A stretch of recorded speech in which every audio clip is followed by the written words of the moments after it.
बाजार में लगातार तीसरे दिन कमजोरी का रुख कायम। निफ्टी 18,200 के नीचे फिसला। रिलायंस, इन्फोसिस और एचडीएफसी ट्विंस ने बनाया दबाव। बैंक निफ्टी में गिरावट कम।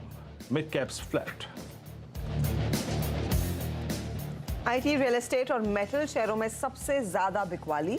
आज कोफोर्ज, एल&टी इन्फोटेक, परसिस्टेंट जैसे मिड कैप आईटी स्टॉक्स 2 से 3% टूटे। एनर्जी शेयरों में ओएनजीसी और जीएसपीएल में सबसे ज्यादा कमजोरी।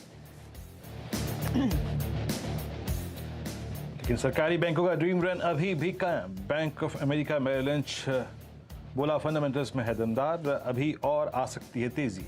यूको बैंक, महाराष्ट्र बैंक 15% तक उछले। आईओबी, बैंक ऑफ इंडिया में भी उछाल। एस्कॉट्स के शानदार मिड टर्म प्लान से शेयर बाजार में तूफानी रफ्तार। 7% से ज्यादा भागा स्टॉक, वायदे का टॉप गेनर बना। कंपनी ने डबल डिजिट मार्जिन की जताई उम्मीद। कैपिटल की लिस्टिंग करीब 11% के प्रीमियम के साथ। उधर डिस्काउंट में लिस्ट होने के बाद 5 स्टार बिजनेस फाइनेंस में अच्छी खरीदारी, शेयर करीब 7% तक उछला। और यूनियन बजट की तैयारियां शुरू। एफएम की इंडस्ट्री दिग्गजों के साथ बैठक। कॉर्पोरेट इंडिया की इनकम टैक्स घटाने की मांग, वहीं टूरिज्म, लॉजिस्टिक, रिटेल सेक्टर को राहत पैकेज देने की भी की अपील। नमस्कार, स्वागत है आपका कमाई का अड्डा में। मैं हूं अनुज सिंगल, मेरे साथ हर्षिता मुंबई में और दिल्ली से बीरेन जुड़ते हुए। और मार्केट में खराब शुरुआत वीक की। मंडे ब्लूज सिर्फ हमारे लिए नहीं, मार्केट के लिए भी। और लगातार तीसरे दिन गिरावट। और बहुत इंटरेस्टिंग होगा कि नॉर्मली ये वो टाइम होता है जब मार्केट एक बाइंग स्टार्ट करता है। आज वो होती है कि नहीं, लेकिन एक क्लियरली एक हलचल तो है मार्केट में। नर्वसनेस कह सकते हैं इसको, क्योंकि थर्सडे को फेड के मिनट्स आने हैं। यूएस का ट्रंकेटेड वीक है, तो इसके लिए थोड़ा सा उससे पहले एक मार्केट लग रहा है एक वेट एंड वॉच मोड में है हर्षिता। और एक चीन का भी फैक्टर है मार्केट के ऊपर क्लियरली। तो जो जिस तरीके से वहाँ पर कोविड रिलेटेड या बाकी वरीज निकल कर आ रही हैं थोड़ा सा, वो प्लस फेड मिनट्स और मार्केट का ऑल टाइम हाई के इतना करीब होना, ये सब फैक्टर्स इम्पैक्ट कर रहे हैं। लेकिन फिर वही बात, 2 बजे 2:30 बजे हम नॉर्मली एक मिराकुलस बाइंग देखते हैं, जो हमने फ्राइडे को भी देखी थी। देखते हैं वो आती है कि नहीं। इंतजार तो रहेगा उस तरह की खरीदारी का। लेकिन आज का दिन क्लियरली 18,200 के नीचे ही सबसे ज्यादा समय हम बिताते हुए नजर आए हैं। और आप एक चीज ध्यान दीजिएगा, आज दरअसल ये दिग्गजों की तरफ से दबाव बनता दिखाई दिया है। पिछले हफ्ते तक अगर बिकवाली थी, इंडेक्स साइडवेज था, मिड कैप्स की धुलाई हो रही थी। लेकिन आज तस्वीर थोड़ी सी बदल रही है। मिड कैप्स में मुनाफा वसूली है, दबाव है, लेकिन सिर्फ 26 पॉइंट नीचे ये अंडर परफॉर्म कर रहा है। इस पूरे सेल ऑफ में ज्यादा पिटाई ऑफ कोर्स निफ्टी की और निफ्टी बैंक की भी होती हुई दिखाई दे रही है। तो निफ्टी आपको 150 पॉइंट नीचे दिखाई देगा और निफ्टी बैंक में भी यही तस्वीर करीब 150 अंकों तक की देखने को मिली है। हालांकि इस हल्के दबाव में भी मार्केट ब्रेथ जो है वो पूरी तरह से विपरीत है। गिरने वाले शेयरों की संख्या ज्यादा है।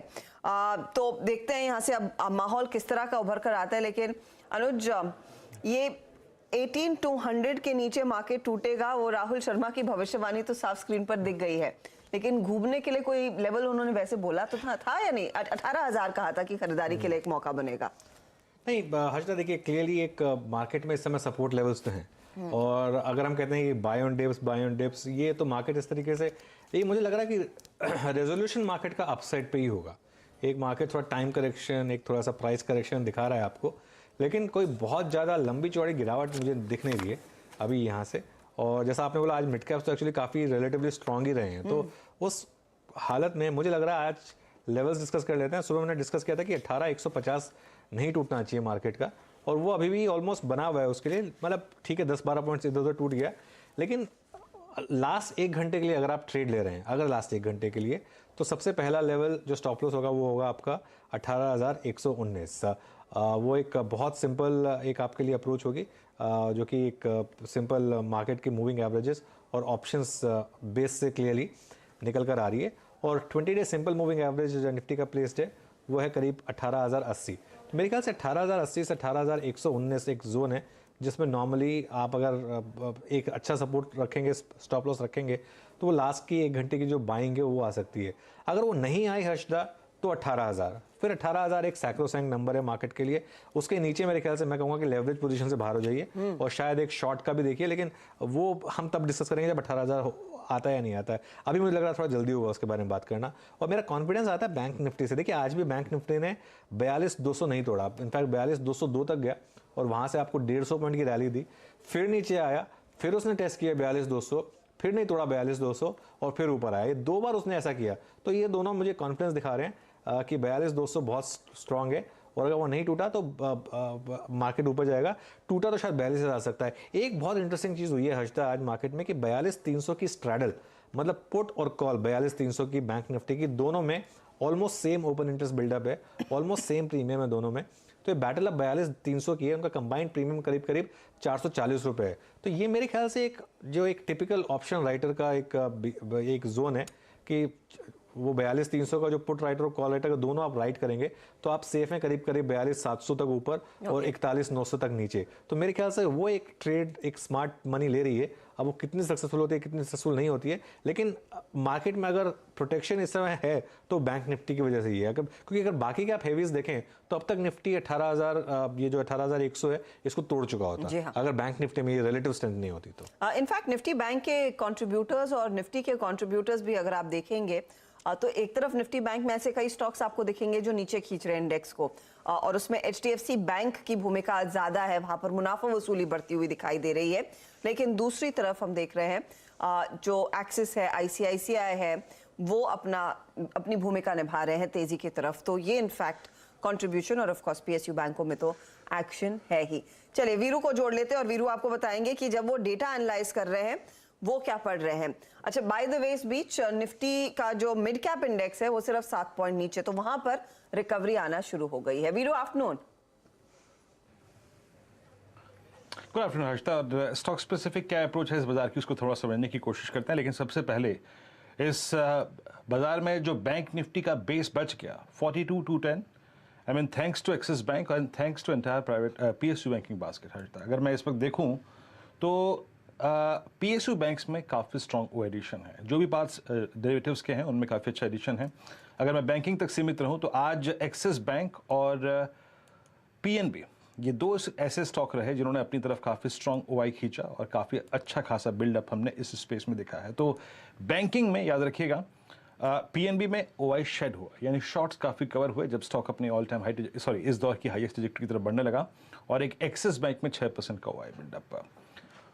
और क्या क्या हुआ, आई मीन अगर आप लॉन्ग्स के पर्सपेक्टिव से देखें हर्षदा, तो आज केमिकल बास्केट में बहुत स्ट्रॉन्ग लॉन्ग क्रिएट हुए, जिसमें आज Atul, PI industries, rain industries, सभी स्टॉक्स में काफ़ी सब्सटेंशियल 22%, PI में करीब 17%, रेन में करीब 20% का बिल्डअप देखा गया।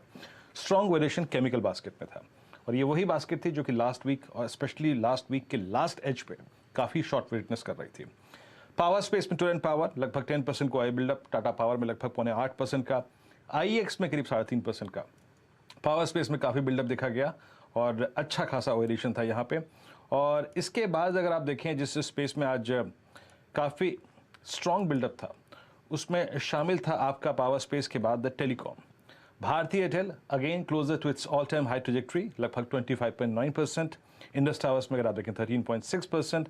बैंकिंग का जिक्र मैं कर ही चुका हूँ, लेकिन एक स्पेस जिसने आज निफ्टी की वीकनेस को स्पॉन्सर किया और अभी भी डे लो की तरफ ट्रेड कर रही है, दैट्स निफ्टी IT। और यहाँ पे मिड कैप IT में स्पेशली कहूँगा मैं, यहाँ पे मिड कैप IT में काफ़ी शॉर्टिंग विजिबल है। मिड कैप IT में परसिस्टेंट और एम्फेसिस, इन 2 काउंटर्स में काफ़ी शॉर्टिंग है। और अगर मैं फ्रंट लाइन IT की बात करूं तो यहाँ पे टेक महिंद्रा करीब 13.5% का हुआ बिल्डअप।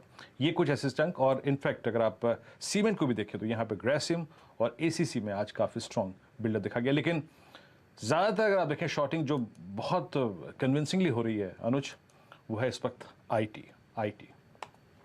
हाँ, IT में शॉर्टिंग है थोड़ी सी, और वो मेरे ख्याल से उसका एक क्लियरली जो नैस्डैक का इम्पैक्ट है वो क्लियरली विजिबल है यहाँ पर। एक US बॉन्ड यील्ड्स भी थोड़ा सा एक इंडिकेट कर रही थी कि शायद वो जो 1 वे डिक्लाइन थी बॉन्ड यील्ड्स में वो शायद थोड़ी सी खत्म हो रही है, तो उसका भी एक फैक्टर यहाँ पर आ सकता है। लेकिन क्लियरली बैंकिंग स्ट्रांग है। और देखिए बैंक निफ्टी अब वापस, इनफैक्ट एक बार जरा बैंक निफ्टी का इंट्राडे लेकर आइए, डे हाई पे नहीं जा रहा लेकिन कोशिश कर रहा है बैंक निफ्टी वापस उस हाईज की तरफ जाने के लिए। चलिए अब हर्षदा आपको बताएंगी आज के ट्रेंडिंग स्टॉक। इनफैक्ट करीब 70 पॉइंट ही दूर है अपने डे हाई से, तो लेट्स सी वहां पर पहुंचते हैं या नहीं। इस बीच ट्रेंडिंग काउंटर्स जहां पर तेजी मंदी दोनों के सौदे बनते दिखाई दिए हैं।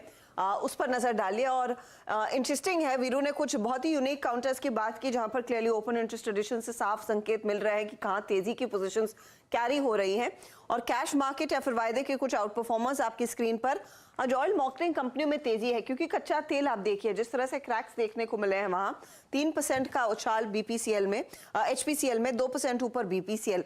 एनएमडीसी यहाँ पर हम देख रहे हैं जो सरकार की तरफ से राहत मिली है उसका फायदा कुछ आता हुआ 3.5% ऊपर है ये काउंटर। लेकिन ये ज्यादा सेंटिमेंटल है क्योंकि कंपनी एक्सपोर्ट नहीं करती है आयरन ओर, जो भी यहाँ पर प्रोड्यूस होता है भारत में ही खप जाता है। आरती इंडस्ट्रीज दीपक फर्टिलाइजर के साथ जो उन्होंने करार किया है नाइट्रिक एसिड खरीदने के लिए 3% ऊपर, वो काउंटर आज ट्रेड में दिख रहा है। हालांकि कुछ ऐसे स्टॉक्स हैं जहां पर सेल साइड की पोजीशन ज्यादा है। ओएनजीसी हालांकि यहाँ पर वो डिविडेंड का एडजस्टमेंट भी है।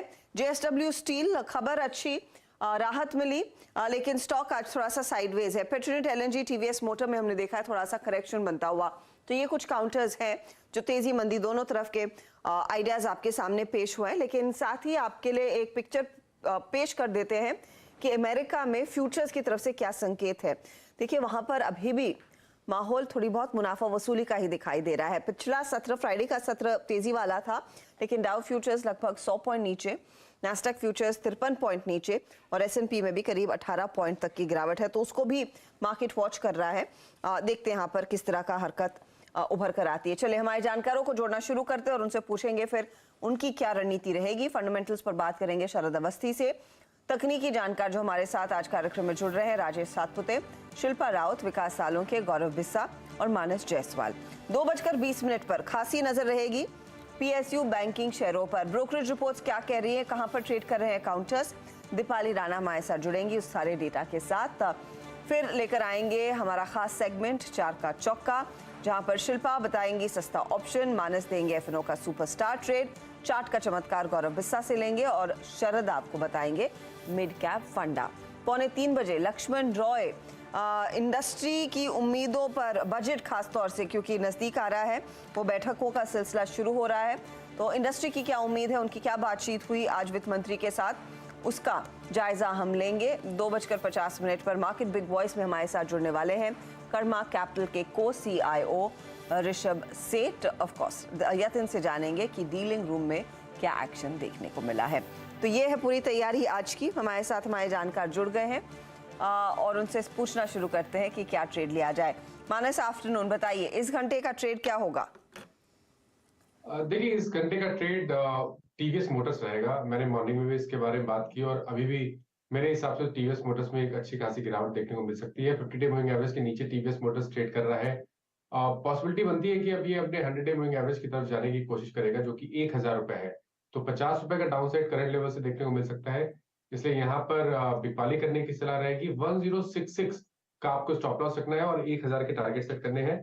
और टीवीएस मोटर्स का जो दिसंबर एक्सपायरी का 1030 का पुट ऑप्शन है, वहां पर भी आप खरीदारी कर सकते हैं, बट माफ करिएगा वहां पर वॉल्यूम्स नहीं है। तो आई थिंक फ्यूचर में या कैश में ट्रेड करना बेहतर रहेगा। फ्यूचर में कैश में ट्रेड करना बेटर रहेगा। सतपुत्र जी, गुड आफ्टरनून।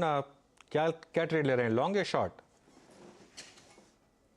गुड आफ्टरनून अनुज जी, देखिए सुबह हमने जो बात की थी, ये जब तक निफ्टी 18,200 18,250 के नीचे रहेगा तब तक हमें शॉर्ट पे थोड़ा सा ध्यान रखना पड़ेगा। सामने एक्सपायरी भी है, तो प्रॉफिट टेकिंग जो आप जो कह रहे थे कि थोड़ा सा प्रॉफिट टेकिंग नेसेसरी भी है, तो मुझे लगता है यहाँ पे प्रॉफिट टेकिंग के बलबूते पर हम अगर थोड़ा शॉर्ट रखे थोड़ा बेटर होगा। तो देखिए फार्मा स्टॉक्स मुझे यहाँ पे थोड़ा वीक दिख रहा है। यहाँ पे सन फार्मा का स्ट्रक्चर थोड़ा और ज्यादा वीक हो चुका है। 1000 के आसपास ये फिलहाल फ्यूचर में ट्रेड हो रहा है। इट इज चैलेंजिंग, आप कह सकते हैं इट इज चैलेंजिंग 1000 का मार्क। सो 1000 के नीचे ही सन फार्मा तो करंट लेवल थोड़ा सा डाइसी है, तो प्रीएम्प्टिव लेके शॉर्ट हम यहाँ करेंगे। स्टॉप लॉस होगा 1015 का और जो टारगेट दिखता है वो कम से कम 970 का दिखता है। तो आप कह सकते हैं कि 15 रुपए का रिस्क है और 30 रुपीज का गेन है, तो it's a sell in Sun Pharma. Okay, Sun Pharma पे सेल, यानी आप इस ट्रेड की थीम समझिए कि एक ऐसा स्पेस जो कि कमज़ोर था, उसमें दो स्ट्रक्चर्स बहुत स्ट्रॉन्ग थे, सन फार्मा और सिप्ला। उसमें से भी आज सन फार्मा को राजेश जी शॉर्ट कर रहे हैं। याद रखिएगा सन फार्मा का ये जो बड़ा वर्टिकल स्विंग था, ये शुरू हुआ था 19 सितंबर को, 19 सितंबर को।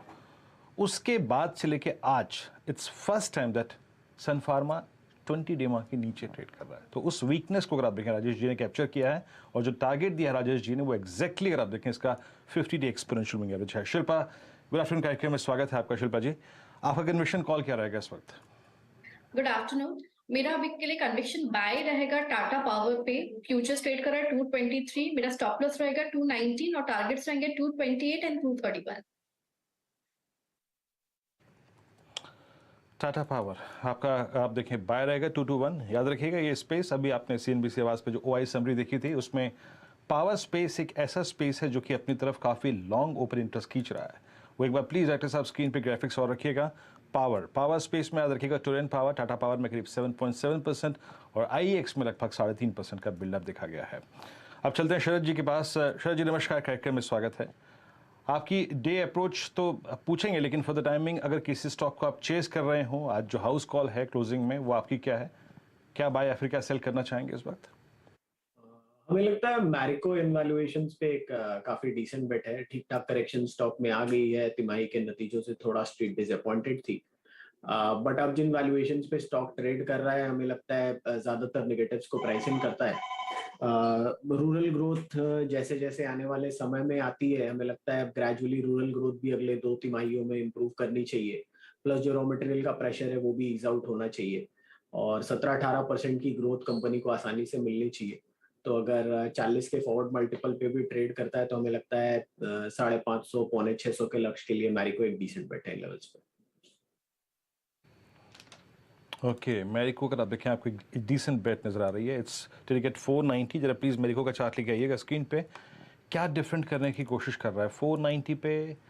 टेक्निकली अगर आप देखें बहुत एज नहीं है। शरद जी का कमेंट अगर आप देखें जो है वो फंडामेंटली इसको वैल्यूएशंस को चेस करने का है, बट टेक्निकली अगर आप देखें शायद वो बहुत एडवांटेज नहीं कैरी करता है। हाँ, ये एक बात है कि जनवरी 2022 से लेके अभी तक यानी साल के ऑलमोस्ट सेकंड लास्ट मंथ में हम खड़े हैं, जो एक स्लो राइजिंग जो चैनल है उसका लोअर एज पे अभी भी ट्रेड करते हुए। Let's bring now HDFC bank. HDFC bank क्या कर रहा है? देखिए सुबह से बैंक निफ्टी एक ट्रेजेक्ट्री 42,220 को होल्ड कर रहा है, बट HDFC बैंक में आज वही हो गया। कुल मिला के जो अच्छी खासी स्ट्रेंथ थी जिस मुद्दे को लेकर अगर आप देखें अब तक ये चल रहा था वो फाइनली अगर आप देखें जो अब एडवांटेज है तो है, बट आज बाजार ने कहीं ना कहीं खबर के बाद अपने प्रॉफिट्स को कैश करना कन्वर्ट करना अच्छा समझा। माइनस स्टिल वो फ्लैग अभी सिंक नहीं हुआ है स्टिल, और स्टॉक अभी 10 डेमा के ऊपर भी है। HDFC बैंक पर आपका व्यू क्या है इस वक्त? तो देखिए एक सपोर्ट था। अगर आप 60 मिनट चार्ट पे जाएंगे तो आपको करीब 1600 के आसपास 1599 के आसपास एक सपोर्ट दिखता था जो कि ऑलरेडी ब्रीच हो चुका है, उसके नीचे फिसला है, इसलिए आप खरीदारी करने की राय नहीं रहेगी। मेरा समझना है कि आज का जो लो है वो बहुत ही अहम सपोर्ट की तरह प्ले करेगा। उसके नीचे आपके पास आपके पास अगर लॉन्ग पोजीशन है तो स्टॉप लॉस जरूर रखिए। 1589 के नीचे फिसले तो आपको लॉन्ग पोजीशन से निकलना पड़ेगा, क्योंकि उसके बाद स्टॉक करेक्ट होगा और 20 डे मूविंग एवरेज जो कि 1550 के आसपास है वो लेवल्स को टच कर सकता है। ओके, तो 1550 तक फिसलने के चांसेस HDFC बैंक के साफ दिखाई दे रहे हैं। इस स्टॉक पर ऑफ कोर्स नजरें तो रहेंगी ही जब तक वो मर्जर अंजाम नहीं ले लेता और ऑफ कोर्स वो एडजस्टमेंट इंडेक्स में नहीं दिखाई देता। लेकिन आज आप देखिए कुछ बेहद इंटरेस्टिंग ट्रेड्स देखने को मिले हैं। खबरों से जुड़े हुए थे, लेकिन सवाल यही है कि इस ट्रेड पर क्या एक्ट करना है या फिर एक धोखा है। मिसाल के तौर पर आपका IEX काफी दिनों बाद इस स्टॉक में फिर से थोड़ी सी रौनक देखने को मिली है। आज करीब 4.5% ऊपर देखा गया है। यहाँ पर शरद मैं आपकी ओपिनियन लेना चाहूंगी, क्योंकि कंपनी अब बायबैक पर बोर्ड बैठक के लिए मिलेगी 25 तारीख को, और उसी खबर पर स्टॉक में एक तेजी का रुझान बनता दिखाई दिया। इससे पहले के कॉर्पोरेट एक्शन पर भी आप देखिएगा स्टॉक अब जो 350-400 के आसपास होता था 150 के आसपास ट्रेड कर रहा है। बिजनेस एक तरफ है जहां पर हमने देखा है किस तरह से कंपनी के बिजनेस पर प्रेशर देखने को मिला क्वार्टरली आधार पर, लेकिन ये बायबैक क्या नई जान डाल पाएगा और क्या वो सस्टेन कर पाएगा स्टॉक मोमेंटम? मुझे लगता है IEX के केस में एक तो वो जो नया एक्सचेंज चालू हुआ उसकी वजह से ज्यादा वीकनेस प्राइसेस में देखने को मिली है। ग्रेजुअली अब मुझे लगता है वो भी नए इनकम्बेंट में भी नए में उन्होंने जितने डिस्काउंट्स वगैरह दिए उस वजह से थोड़ा बहुत शिफ्ट हुआ होगा, बट अब ग्रेजुअली वो भी स्टेबलाइज हो रहा है। तो हमें लगता है अब ग्रेजुअली IEX वापस अपनी मेन स्ट्रीम जो ग्रोथ थी उस पर वापस आ जाएगा और लॉन्ग टर्म में पावर से एक्सपेक्टेशन यही है कि इंडिया में जितनी पावर ट्रेडिंग अभी होती है वो बहुत मिनिस्क्यूल है, और लॉन्ग टर्म में काफी डिसेंट ग्रोथ वहाँ आनी चाहिए। रिन्यूएबल एनर्जी सर्टिफिकेट्स की ट्रेडिंग में भी हमें लगता है काफी बड़ा स्कोप आने वाले समय में निकल के आएगा। प्लस इनका गैस ट्रेडिंग टर्म जो एक्सचेंज है उसमें भी से भी इनको काफी फायदा होना चाहिए लॉन्ग टर्म में, क्योंकि गैस में भी सरकार की नीति काफी स्पष्ट है कि गैस यूजेज को काफी तेजी से बढ़ाना है। तो हमें लगता है तीनों चारों चीज काफी कंबाइन होके एक डिसेंट पोजीशन बनाती है कि ये स्टॉक लॉन्ग टर्म में काफी परफॉर्म करे। ग्रोथ काफी फास्ट रह सकती है, क्योंकि जैसे जैसे आपकी टॉप लाइन एक्सपैंड होती है कंपैरेटिवली उतने आपके खर्चे बढ़ते नहीं है। तो हमें लगता है एक लॉन्ग टर्म बेट के हिसाब से हम एक मल्टीबैगर की तरह स्टॉक को होल्ड करना चाहेंगे। हम अपने पीएमएस में भी ये स्टॉक होल्ड करते हैं। अभी थोड़ी करेक्शन आई है, बट हमारा ये मानना है कि लॉन्ग टर्म में ये काफी डिसेंट बेट है। हमारे लक्ष्य 250 पौने 300 तक के हैं, बट थोड़ा टाइम लग सकता है। बायबैक की वजह से थोड़ा शॉर्ट टर्म इंटरेस्ट आएगा, बट कितना क्वांटम आता है क्या आता है वो हम देखना चाहेंगे। ओपन मार्केट है या टेंडर ऑफर है। अगर ओपन मार्केट होता है तो बहुत ज्यादा एक्साइटमेंट शायद बाजार को ना हो, बट लॉन्ग टर्म के हिसाब से हम काफी पॉजिटिव हैं स्टॉक पे। ओके, हाई एक्स का देखिए 145 पे व्यू पॉजिटिव है यहाँ पर। विकास सालू के हमारे साथ जुड़े हैं, लेकिन उनसे बातचीत शुरू करने से पहले आपके स्क्रीन पे एक स्टॉक रखूंगा, दैट्स बंधन बैंक। आई थिंक सुबह अनुज ने इनफैक्ट 9:15 के बाद ड्यूरिंग मार्केट ओपन इस पे बात छेड़ी थी, और it's now a day low. Vikas सालू के जुड़ चुके हैं। विकास से पहले एक आउटलुक लेते हैं इस स्टॉक पे। विकास, दरअसल हुआ क्या कि अभी ये जून 2020 से जो अब तक रेंज थी उसका बेस तो वॉलेट हो गया। अब हमारे स्क्रीन पे अगर कुछ बचा है तो वो है कोविड लो, यानी 25 मार्च का लो, and that I think come somewhere around 156। आपका व्यू पहले इस स्टॉक पे है क्या, बताइए जरा। Good afternoon Virendra ji. देखो, ओवरऑल अगर चार्ट स्ट्रक्चर देखो तो अभी भी वीक है। यहाँ पे हमने वीकली चार्ट पे भी जो नोट डाउन किया, जो आपने भी एक बार मेंशन कर चुके हैं अभी, तो उस रेंज को उसने नीचे की तरफ ब्रेक डाउन कर चुका है। वीकली चार्ट पे यहाँ पे अगर आप डाउनवर्ड एक्सटेंशन ड्रॉ कर रहे हो तो नीचे में 190 के आसपास के लेवल यहाँ पे वापस देखने मिल सकते हैं। फिलहाल तो यहाँ पे जो प्रेशर है यहाँ पे बिल्ड होते हुए देखने मिलेगा। ऊपर में 222 का एक इंपॉर्टेंट रेजिस्टेंस इस काउंटर को फेस होते हुए देखने मिल रहा है। लास्ट 2 ट्रेडिंग सेशन में लास्ट वीक में हमने नोटिस किया था कि इसी रेंज में अटक रहा था। जैसे उसने 220 ब्रेक किया फ्राइडे को, उसके बाद जो प्रेशर इस काउंटर में देखने मिल रहा है वो कंटिन्यू होते देखने मिल रहा है। तो यहाँ से नीचे जो लाइन दिख रही है, नेक्स्ट इंपॉर्टेंट जो सपोर्ट जोन दिख रहा है, तो 190 के आसपास ये काउंटर आते हुए देखने मिल सकता है। तो जिनके पास अगर पोजीशन है तो उनको मुझे लगता है कि यहाँ पे और भी नीचे जाने के चांसेस बढ़ चुके हैं। पोजीशन बनाना है तो 222 के ऊपर जब तक ये काउंटर नहीं आता तब तक यहाँ पे बाय साइड तो नहीं जाना चाहिए। बिल्कुल। देखिए, बंधन बैंक को मैं काफ़ी टाइम से ट्रैक कर रहा हूँ, और 230-40 पे नॉर्मली ये हर बुरी खबर पे भी घूम जाता था। इस बार ये जब 240 पे नहीं रुका तभी क्लियर हो गया था कि इस बार शायद ये एक ब्रेकडाउन करने के मूड में है। अच्छा, मार्केट में एक्चुअली वीकनेस थोड़ी सी बढ़ रही है समझता, और मैं 2-3 इंटरेस्टिंग ट्रेंड्स स्पॉट कर रहा था। पहला तो रिलायंस, एक बार जरा रिलायंस लेकर आइए। सुबह सुबह हमने इसकी चर्चा की थी, पहले 15 मिनट में ही क्लियर हो गया था कि रिलायंस काफ़ी वीक है आज मार्केट के ऊपर, और बहुत बड़ा प्रेशर रिलायंस की वजह से आ रहा है। सबसे बड़ा इनफैक्ट सिंगल बिगेस्ट कंट्रीब्यूटर इस समय निफ्टी पर अगर डाउन साइड पर है तो वो रिलायंस है। तो ये क्लियरली एक इम्पैक्ट कर रहा है मार्केट को। और एक बहुत इंटरेस्टिंग ट्रेंड जो आज आया हर्षता, हम नॉर्मली एक्सपेक्ट करते हैं कि जब क्रूड डाउन होगा तो ये सब स्टॉक्स जो अच्छा करेंगे। पिडिलाइट ने अभी इंट्राडे लो लगाया है, तो वो एक आपको बता रहा है कि किस तरीके से मार्केट में जो 1-to-1 थ्योरी वाले ट्रेड्स थे वो अब इस समय थोड़े से गायब हो रहे हैं मार्केट से। ये देखिए, पिडिलाइट इस समय करीब करीब डेज लो पर आता हुआ, तो ये एक बहुत ही इंटरेस्टिंग ट्रेड है। और निफ्टी अब वापस इंट्राडे लो लगाने की तैयारी कर रहा है, और इन्फोसिस में बिकवाली अच्छी खासी। इन्फोसिस ने भी अच्छा खासा प्रेशर डाला आज मार्केट के ऊपर। तो आईटी वीक है, रिलायंस वीक है, और कुछ चुनिंदा बैंकों में भी अब इस समय वीकनेस बढ़ रही है। तो ये सारे के सारे फैक्टर्स जो है मार्केट के अगेंस्ट जा रहे हैं इस समय। जी हाँ, इनफैक्ट यही ड्रैगर्स साबित हो रहे हैं। शिल्पा से पूछ भी लेते हैं फिर, रिलायंस की ये वीकनेस मार्केट पर कितना और दबाव डालेगी, क्योंकि आपके सामने निफ्टी के कंट्रीब्यूटर्स जहां पर करीब 40 पॉइंट का प्रेशर तो आ रहा है, अकेले डाल रहा है। 49 रुपए की गिरावट इधर। शिल्पा, आप क्या संकेत पढ़ रही हैं जो रिलायंस को मैप करती है, क्योंकि पिछले हफ्ते ये 2600 के आसपास था, भाई विस्का वहां से हल्का सा नीचे आया था, आज तो करीब 2550 के स्तर। जी हर्षिता जी, रिलायंस में अभी नेक्स्ट सपोर्ट 2480 पे बनता है। यहाँ पे डेफिनेटली वीकनेस है और इमीडिएट रेजिस्टेंस 2580 पे है। तो अगर किसी को सेल करना है तो फ्यूचर्स में आप सेल भी कर सकते हैं। आपका स्टॉप लॉस रहेगा 2580 और targets of 2480, 2460, may be 2420 as well. दिख रहा है काउंटर यहाँ पर बिकवाली की सलाह आती हुई, लेकिन ध्यान रहे आप एक इंडिपेंडेंट एडवाइजर से भी बात कर ले अगर आप रिलायंस में ट्रेड लेना चाहते हैं। जो चैनल आप देख रहे हैं नेटवर्क 18 का हिस्सा है। नेटवर्क 18 का स्वामित्व प्रबंधन आरएल के हाथ में है, तो हमारी तरफ से भी स्टैंडर्ड डिस्क्लोजर, आप अपने एक इंडिपेंडेंट एडवाइजर से भी बात करें। विकास सालुंखे, आपने बंधन पर एक व्यू दिया, लेकिन इस समय अगर आपने ट्रेड लेना है वो किस तरफ बैठेगा? देखो हर्षवर्धन जी, देखो ओवरऑल मार्केट सेटअप यहाँ पे वीक होते जा रहा है। मुझे लगता है डीएलएफ यहाँ पे हमने देखा था, सुबह भी 400 के आसपास एक बाउंस देखने मिला, वहां से वापस एक प्रेशर बिल्ड होते देखने मिला, वापस वो 395 के नीचे ट्रेड कर रहा है। 396 95 एक सपोर्ट था, उसके नीचे अभी फिलहाल तो फिसल गया। तो मुझे लगता है 380 के टारगेट के लिए यहाँ पे सेल करके लेके जाना चाहिए। ऊपर में जो स्टॉप लॉस रिकमेंड करूंगा वो है 398 का। तो 398 के स्टॉप लॉस से डीएलएफ को यहाँ पे सेल करना है 380 का टारगेट। ओके, चलिए एक बार जोमेटो लेकर आइए स्क्रीन पर। इस समय फ्रेश इंट्राडे लो जोमेटो ने लगाया है। 52 वीक लो से तो ज़बरदस्त रिकवरी इसने देखी थी, लेकिन अब थोड़े हायर लेवल पर एक स्ट्रगल कर रहा है। शरद जी, कुछ व्यू है आपका जोमेटो पर अगर ट्रैक करते हैं इसको तो?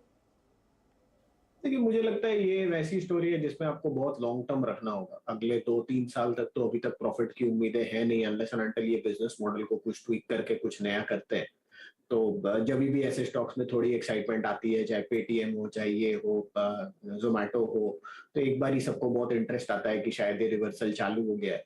बट ये स्टॉक्स में आपको बहुत बार बॉटम फिशिंग करने के मौके मिलेंगे, मेरा ऐसा मानना है, क्योंकि पूरी रिस्क ऑन रैली मुझे नहीं लगता कि अगले 3-6 महीने के पहले बाजार में चालू होगी कि जब आप कोई भी वाइल्ड स्टोरी खरीद के उस पर बेट करके पैसा बना सके।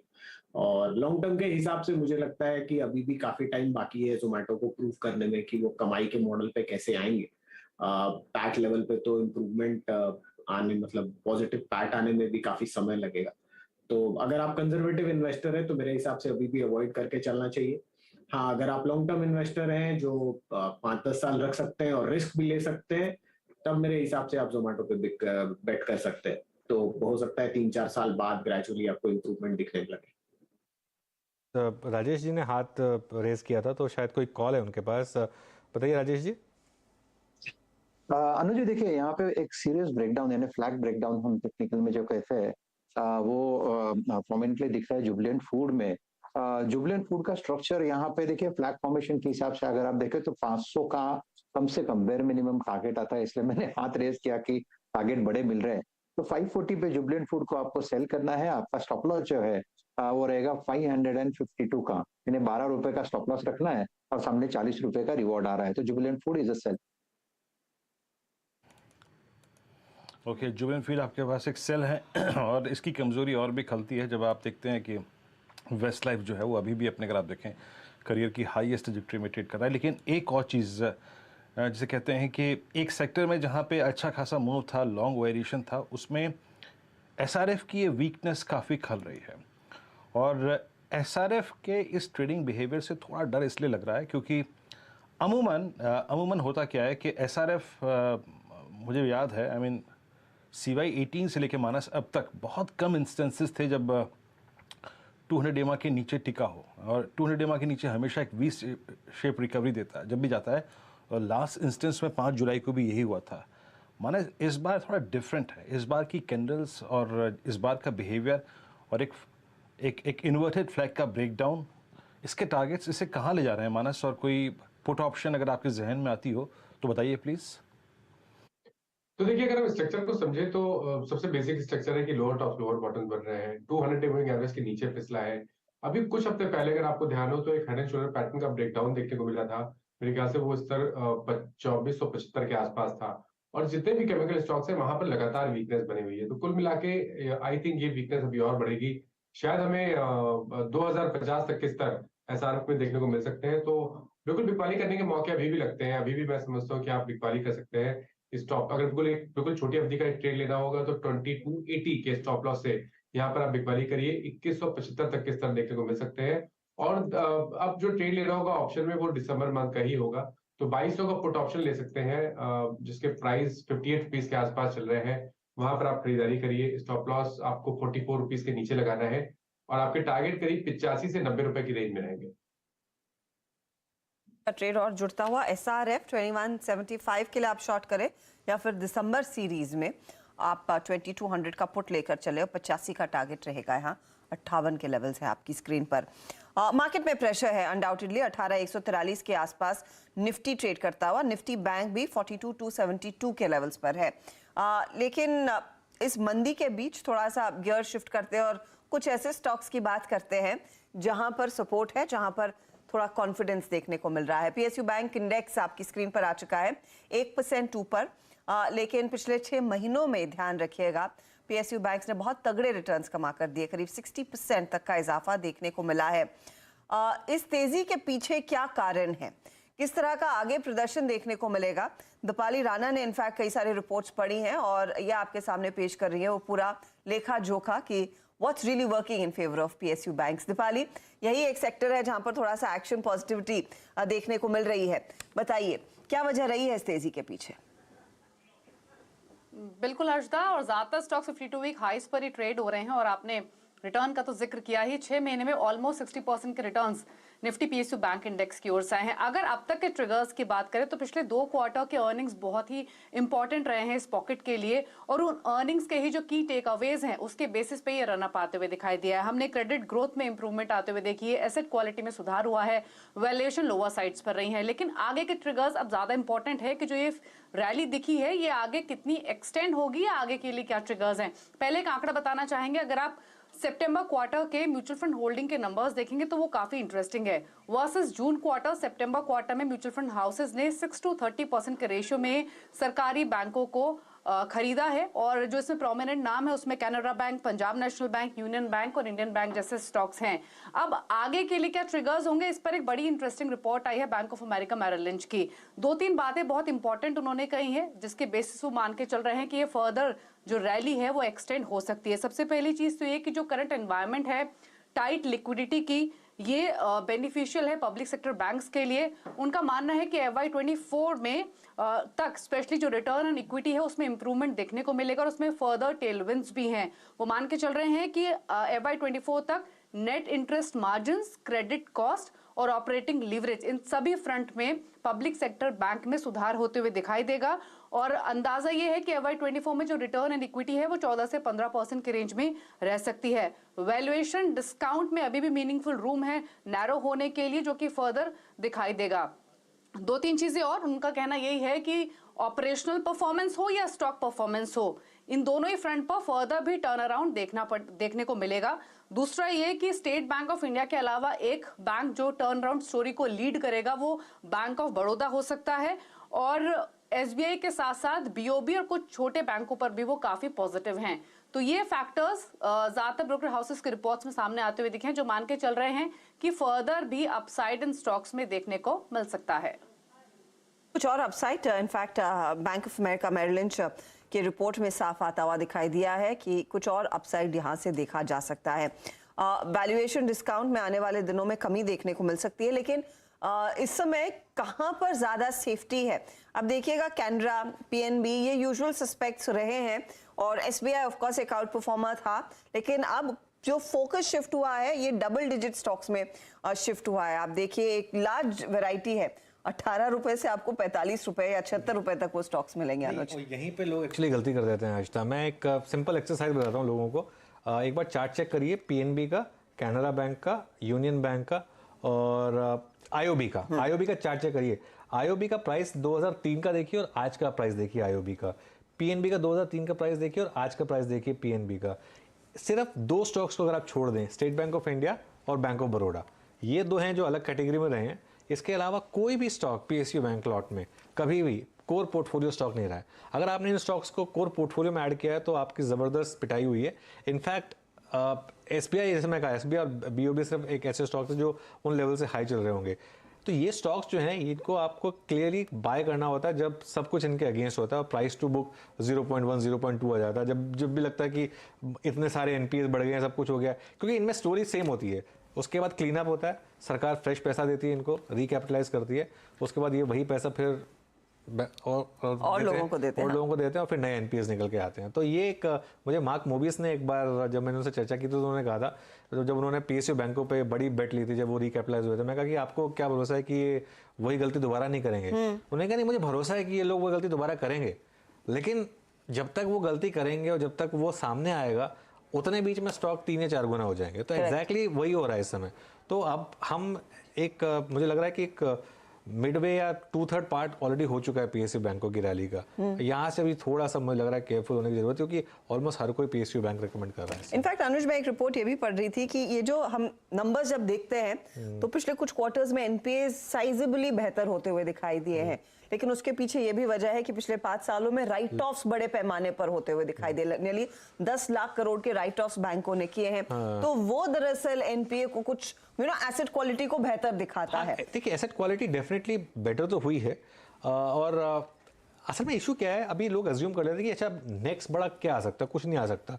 जब अभिजीत पवार आया था किसी ने सोचा था कि ये एक बड़ा एनपीए बन जाएगा, या और भी इतने बड़े बड़े जो नाम आए थे, किसी ने सोचा था कि वोडाफोन आइडिया, उस समय किसी ने सोचा जब जब जब वोडाफोन आइडिया का मर्जर हुआ था तब ये स्टॉक में क्या जबरदस्त रैली आई थी, किसी ने सोचा था एक समय पे जाके कि ये इतना बड़ा एनपीए बन जाएगा। तो ये एनपीए बता के नहीं आता है, ये हम ये नहीं सोच सकते कि ये 3 साल के बाद ये एनपीए बन जाएगा, वो बाद में आएगा। तो वो साइकिल है, इसके लिए स्टॉक मार्केट में स्टॉक्स पहले मूव करते हैं, न्यूज बाद में आता है, इसी के लिए। शरद, आपकी अप्रोच कैसे रहेगी, क्योंकि ज्यादातर अकाउंटर्स 52 वीक हाई पर है और हम इन सब के स्टॉक प्राइसेस स्क्रीन पर रख भी रहे हैं, इनमें क्या एक बहुत शॉर्ट टर्म पर्सपेक्टिव से पैसा बन रहा है तो उसका फायदा उठाएं, या फिर stay with the safer ones, SBI, Bank of Baroda, जो इस समय चल नहीं रहे हैं? नहीं, देखिए, मैं तो जो फ्रंटलाइन स्टॉक्स है, जैसे अभी अनुज भी बोल रहे थे, आपने भी बोला, आप लोगों ने ज्यादातर पॉइंट्स तो कवर कर लिए। बट एक इंपॉर्टेंट पॉइंट ये भी होता है कि जब बैंक के एडवांसेस रैपिडली ग्रो नहीं करते तो ऑब्वियसली आपका जो एनपीए प्रेशर है वो भी नहीं आता। किसी भी बीएफएसआई स्पेस में जो आपको एनपीए प्रेशर आता है वो उस एक सीजन के बाद आता है जब 2-3 साल तक एडवांसेस में बहुत एबनॉर्मल ग्रोथ होती है। पिछले 3-4 साल में जो एसेट बेस है उसका क्लीन अप तो हुआ ही है, लेकिन एडवांसेस ग्रोथ वगैरह आई नहीं है। हमारा ये मानना है कि जिस तरीके की कैपेक्स सरकार ने और बाकी प्राइवेट कंपनीज ने भी बोल रखी है, अगले 3 साल तो लगभग आप समझ लीजिए कि हर साल लगभग 4.5-5 ट्रिलियन रुपए का कैपेक्स कमिटेड है। तो वो अगर आता है तो हमारा शुरू से ये मानना है कि पीएसयू बैंक्स को काफी फायदा होगा। रेटिंग में हमें अभी भी लगता है कि थोड़ी इंप्रूवमेंट की गुंजाइश है, क्योंकि अभी भी SBI, Bank of Baroda 1-1.5 time price to book पे चल रहे हैं, और ये पॉसिबल है कि पीएसयू बैंक्स के संग जो इनका डिस्काउंट है हिस्टोरिकल एविडेंसेस की वजह से वो ग्रेजुअली थोड़ा सा कम हो इस साइकिल में। और एनपीए प्रेशर आने में हमारे हिसाब से कम और 2-2.5 साल लगने चाहिए, जिसके बाद इन बैंक्स में आपको एनपीए प्रेशर दिखेगा। क्योंकि जैसे जैसे एडवांसेस बुक ग्रो होगी वैसे वैसे आपके एनपीए के numbers as a percentage of advances काफी कम दिखेंगे। एब्सोल्यूट लेवल पे बहुत ज्यादा लोग उसको मॉनिटर करते भी नहीं है, तो वो थोड़ा सा कवर हो जाता है जब तक ग्रोथ आती है। तो मुझे लगता है 2-2.5 साल और एक ऐसा स्वीट स्पॉट रहेगा। जहां तक स्टॉक्स की बात है, मुझे भी लगता है कि एसबीआई और बैंक ऑफ बड़ौदा के साथ ही रहना चाहिए, रादर देन की जो छोटे और मझोले नाम है उसमें आप फोकस करें। कुछ बैंक्स हैं जैसे इंडियन बैंक है, इलाहाबाद बैंक के मर्जर के बाद हमें लगता है वहां पे एसेट क्वालिटी हमेशा सुपीरियर रही है। फेडरल बैंक है जहां हमें लगता है फिर से एसेट क्वालिटी सुपीरियर है, बैंक की आईटी कैपेबिलिटी सुपीरियर है। तो इन सब कुछ पॉकेट्स में फायदा है, बट अगर आपको एकदम सेफ चलना है तो अभी भी हमें लगता है एसबीआई और बैंक ऑफ बड़ौदा में भी काफी स्कोप है। ओके, एसबीआई और बैंक ऑफ बड़ौदा में स्कोप है, छोटे बैंकों से इस लेवल्स पर शायद थोड़ा बचे। चलिए एक काम करते हैं, अब यतिन को भी जोड़ लेते हैं शो में। टायर स्टॉक्स में काफ़ी हलचल चल रही है, क्रूड का एक इशू है, थोड़े और कच्चे माल की कीमतों में भी गिरावट आई है। तो यतिन बता रहे हैं यहाँ पर क्या हो रहा है, यतिन बताइए। तो देखिए, टायर स्टॉक्स इसलिए मैं देख रहा हूँ क्योंकि काफ़ी सारे जो स्टॉक्स हैं पूरे पैक में वो अपने 5 ईयर या 7 ईयर जो पी बैंड है उसके नीचे या उसके आसपास ट्रेड कर रहे हैं। सबसे पहली बात, Q2 के अगर हम नतीजे देखें और सेकेंड क्वार्टर के परफॉर्मेंस देखें तो ऑलमोस्ट एवरी कंपनी हम देखें अगर, चाहे वो एमआरएफ हो, चाहे वो अपोलो टायर हो, चाहे वो बालकृष्णा हो, सभियों ने साल दर साल बेसिस पे 18 से 20% की टॉप लाइन ग्रोथ दी है। ऑब्वियसली नतीजे इतने खास 2-3 कंपनियों के नहीं आए क्योंकि मार्जिन पे प्रेशर था, लेकिन ग्रोथ है। अगर हम फर्स्ट हाफ की बात करें तो टू व्हीलर मार्केट से अच्छा डिमांड देखने को मिला, लेकिन सेकेंड हाफ में रिप्लेसमेंट मार्केट अच्छा हो सकता है, ऐसा टायर कंपनीज गाइड कर रही हैं। और ट्रक एंड बस रेडियल्स जो चाइना से इंपोर्ट होते थे, क्योंकि डंपिंग ड्यूटी लग गई है और चाइना में कोविड लॉकडाउन से, तो सप्लाई वहाँ डिस्ट्रप्शन आपको देखने को मिल रहा है, जिसका सीधा फायदा डोमेस्टिक मार्केट की टायर कंपनीज को देखने को मिल रहा है। और कहीं ना कहीं अगर हम देखें तो ऑलमोस्ट हर कंपनी ने 3 से 5% की प्राइस हाइक पिछले क्वार्टर मिली थी।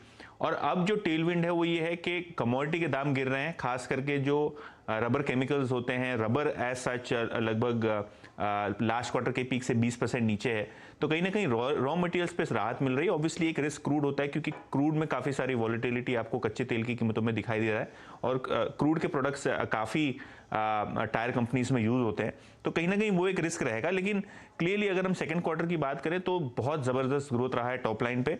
आगे आने पे आपको दिखेगा कि शायद अगर यहाँ से क्रूड प्राइस स्टेबलाइज हो जाए, गिरने लगे, तो मार्जिन को टेलविंड है। इंटरनेशनल रबर प्राइसेस नीचे हैं और आगे चलते हुए प्राइस हाइक्स आपको देखने को मिल सकते हैं, ऐसा रबर कंपनीज और टायर कंपनीज दोनों ही कह रही हैं। तो कहीं ना कहीं आगे चलते हुए जो प्राइस हाइक्स होंगे यहाँ से मेन ट्रिगर्स होंगे। और अगर हम वैल्यूएशन, जैसे कि मैंने कहा, एक सीएट छोड़ के बाकी सभी जो टायर कंपनीज हैं अपने 5 या 7 साल के पी बैंड्स के आसपास ट्रेड कर रहे हैं, तो शायद यहाँ थोड़ी बहुत वैल्यूएशंस का कंफर्ट है। लेकिन जैसे कि मैंने पहले कहा, प्राइस हाइक एक बड़ा ट्रिगर रह सकता है टायर कंपनीज के लिए। एंड ऑब्वियसली क्योंकि अपोलो हो या बालकृष्ण टायर्स हो, एक मेजर बिजनेस एक्सपोर्ट मार्केट से आता है, वहाँ थोड़ी बहुत धिमास है, वहाँ थोड़ा बहुत इशू है।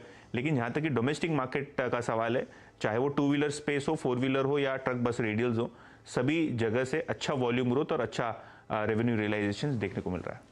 शुक्रिया यतिन इस पूरी बात को आगे रखने के लिए। इस पर व्यू लेते हैं। इससे पहले एक बार जरा मैं मार्केट देख रहा था हर्षिता, अभी हमने इंटरडे लो ब्रेक किया, जो सुबह का 18,136 का लो था, वो ब्रेक किया हमने 18,133 का फ्रेश लो इंटरडे पे लगाया निफ्टी ने। अब 18,133.3 का इस समय फ्रेश लो बनाया निफ्टी पर, और ये काफ़ी मार्केट में गिरावट है। इंटरेस्टिंग चीज़ ये है कि निफ्टी में इंटरडे लो लगा, लेकिन बैंक निफ्टी में नहीं लगा। तो बैंक निफ्टी अभी भी अपने इंटरडे लो से करीब 68 पॉइंट ऊपर है, लेकिन निफ्टी में इंटरडे लो लगा है। तो उसके जरा रीजंस देख लेते हैं एक बार। एक तो सबसे पहले तो खैर रिलायंस वापस एक बार इंटरडे लो पर आता हुआ रिलायंस, और ये इसमें अच्छी खासी गिरावट हो रही है। अब इस समय करीब पूरा 2% का मूव आ गया अब रिलायंस में। और एक टेक महिंद्रा, एनटीपीसी, तो जितने भी इन्फोसिस, तो आप नोटिस करेंगे कि जितने भी नॉन बैंकिंग नेम्स हैं बेसिकली वो ज़्यादा प्रेशर दिखा रहे हैं। देखिए टाटा मोटर्स, आज सुबह टाटा मोटर्स ने एक ब्यूटीफुल आपको एक सेटअप दिया, सुबह स्ट्रॉन्ग खुला लेकिन वीक काउंटर था, तो मार्केट में इमीडिएटली सेलिंग आ गई। टाटा मोटर्स भी इस समय लो पर आता हुआ। अब देखते हैं डे लो प्रोटेक्ट होता है कि नहीं। 18,143 बहुत क्रूशियल जोन है ये, और वो टाइम भी ऐसा है जो 2:45 से 3:30 बजे तक नेशनल मार्केट नॉर्मली एक बड़ा मूव दिखाता है। इस समय तो मार्केट काफी करीब है अपने इंटरडे लोस के। जब एकदम मार्केट होल्ड करने की कोशिश कर रहा है उस इंटरडे लो को, जो 136 का था 133 तक हम फिसले। आपने टेक महिंद्रा का जिक्र किया, लेकिन अनुज आप देखिए जिस सेक्टर के लिए सबसे बड़ी खबर निकल कर आई थी, स्टील कंपनियां, उन सब में भारी लिक्विडेशन देखने को मिला है। 1% नीचे अब आ चुका है टाटा स्टील, आपका जेएसडब्ल्यू स्टील, जेएसपीएल, सब में पोजीशंस क्लियरली अनवाइंड होती हुई दिखाई दे रही हैं। हिंडाल्को तो अच्छी खबर पर भी मार्केट इनफैक्ट उन कंपनियों के साथ बैठ नहीं रहा है। आज सुबह हमने इनफैक्ट एक वॉर्न भी किया था आज आप शायद स्टील स्टॉक्स को रेड में देखेंगे आज। और एक चीज जो क्लियरली उसका एक रीजन मैंने एक्सप्लेन किया था कि एक मेरे एक गुरु ने कहा था कि जब भी मार्केट में कोई अच्छी खबर आए तो आप पहले लेफ्ट हैंड साइड का चार्ट देखिए और फिर सोचिए कि क्या मार्केट ऑलरेडी उस खबर के बारे में जानता था। तो निफ्टी मेटल्स का अगर आप चार्ट देखेंगे पिछले 1 महीने का और 3 महीने का, तो कुछ बचा नहीं था इस खबर पर रिएक्ट करने के लिए। ऑलरेडी ऑलमोस्ट हाईस पर ट्रेड कर रहे थे। और यहाँ पर एक और इशू है, जब ये ड्यूटी लगी थी उस समय एक्सपोर्ट मार्केट की वैल्यू थी, क्योंकि उस समय एक्सपोर्ट पे आपको जबरदस्त प्रीमियम मिलता है।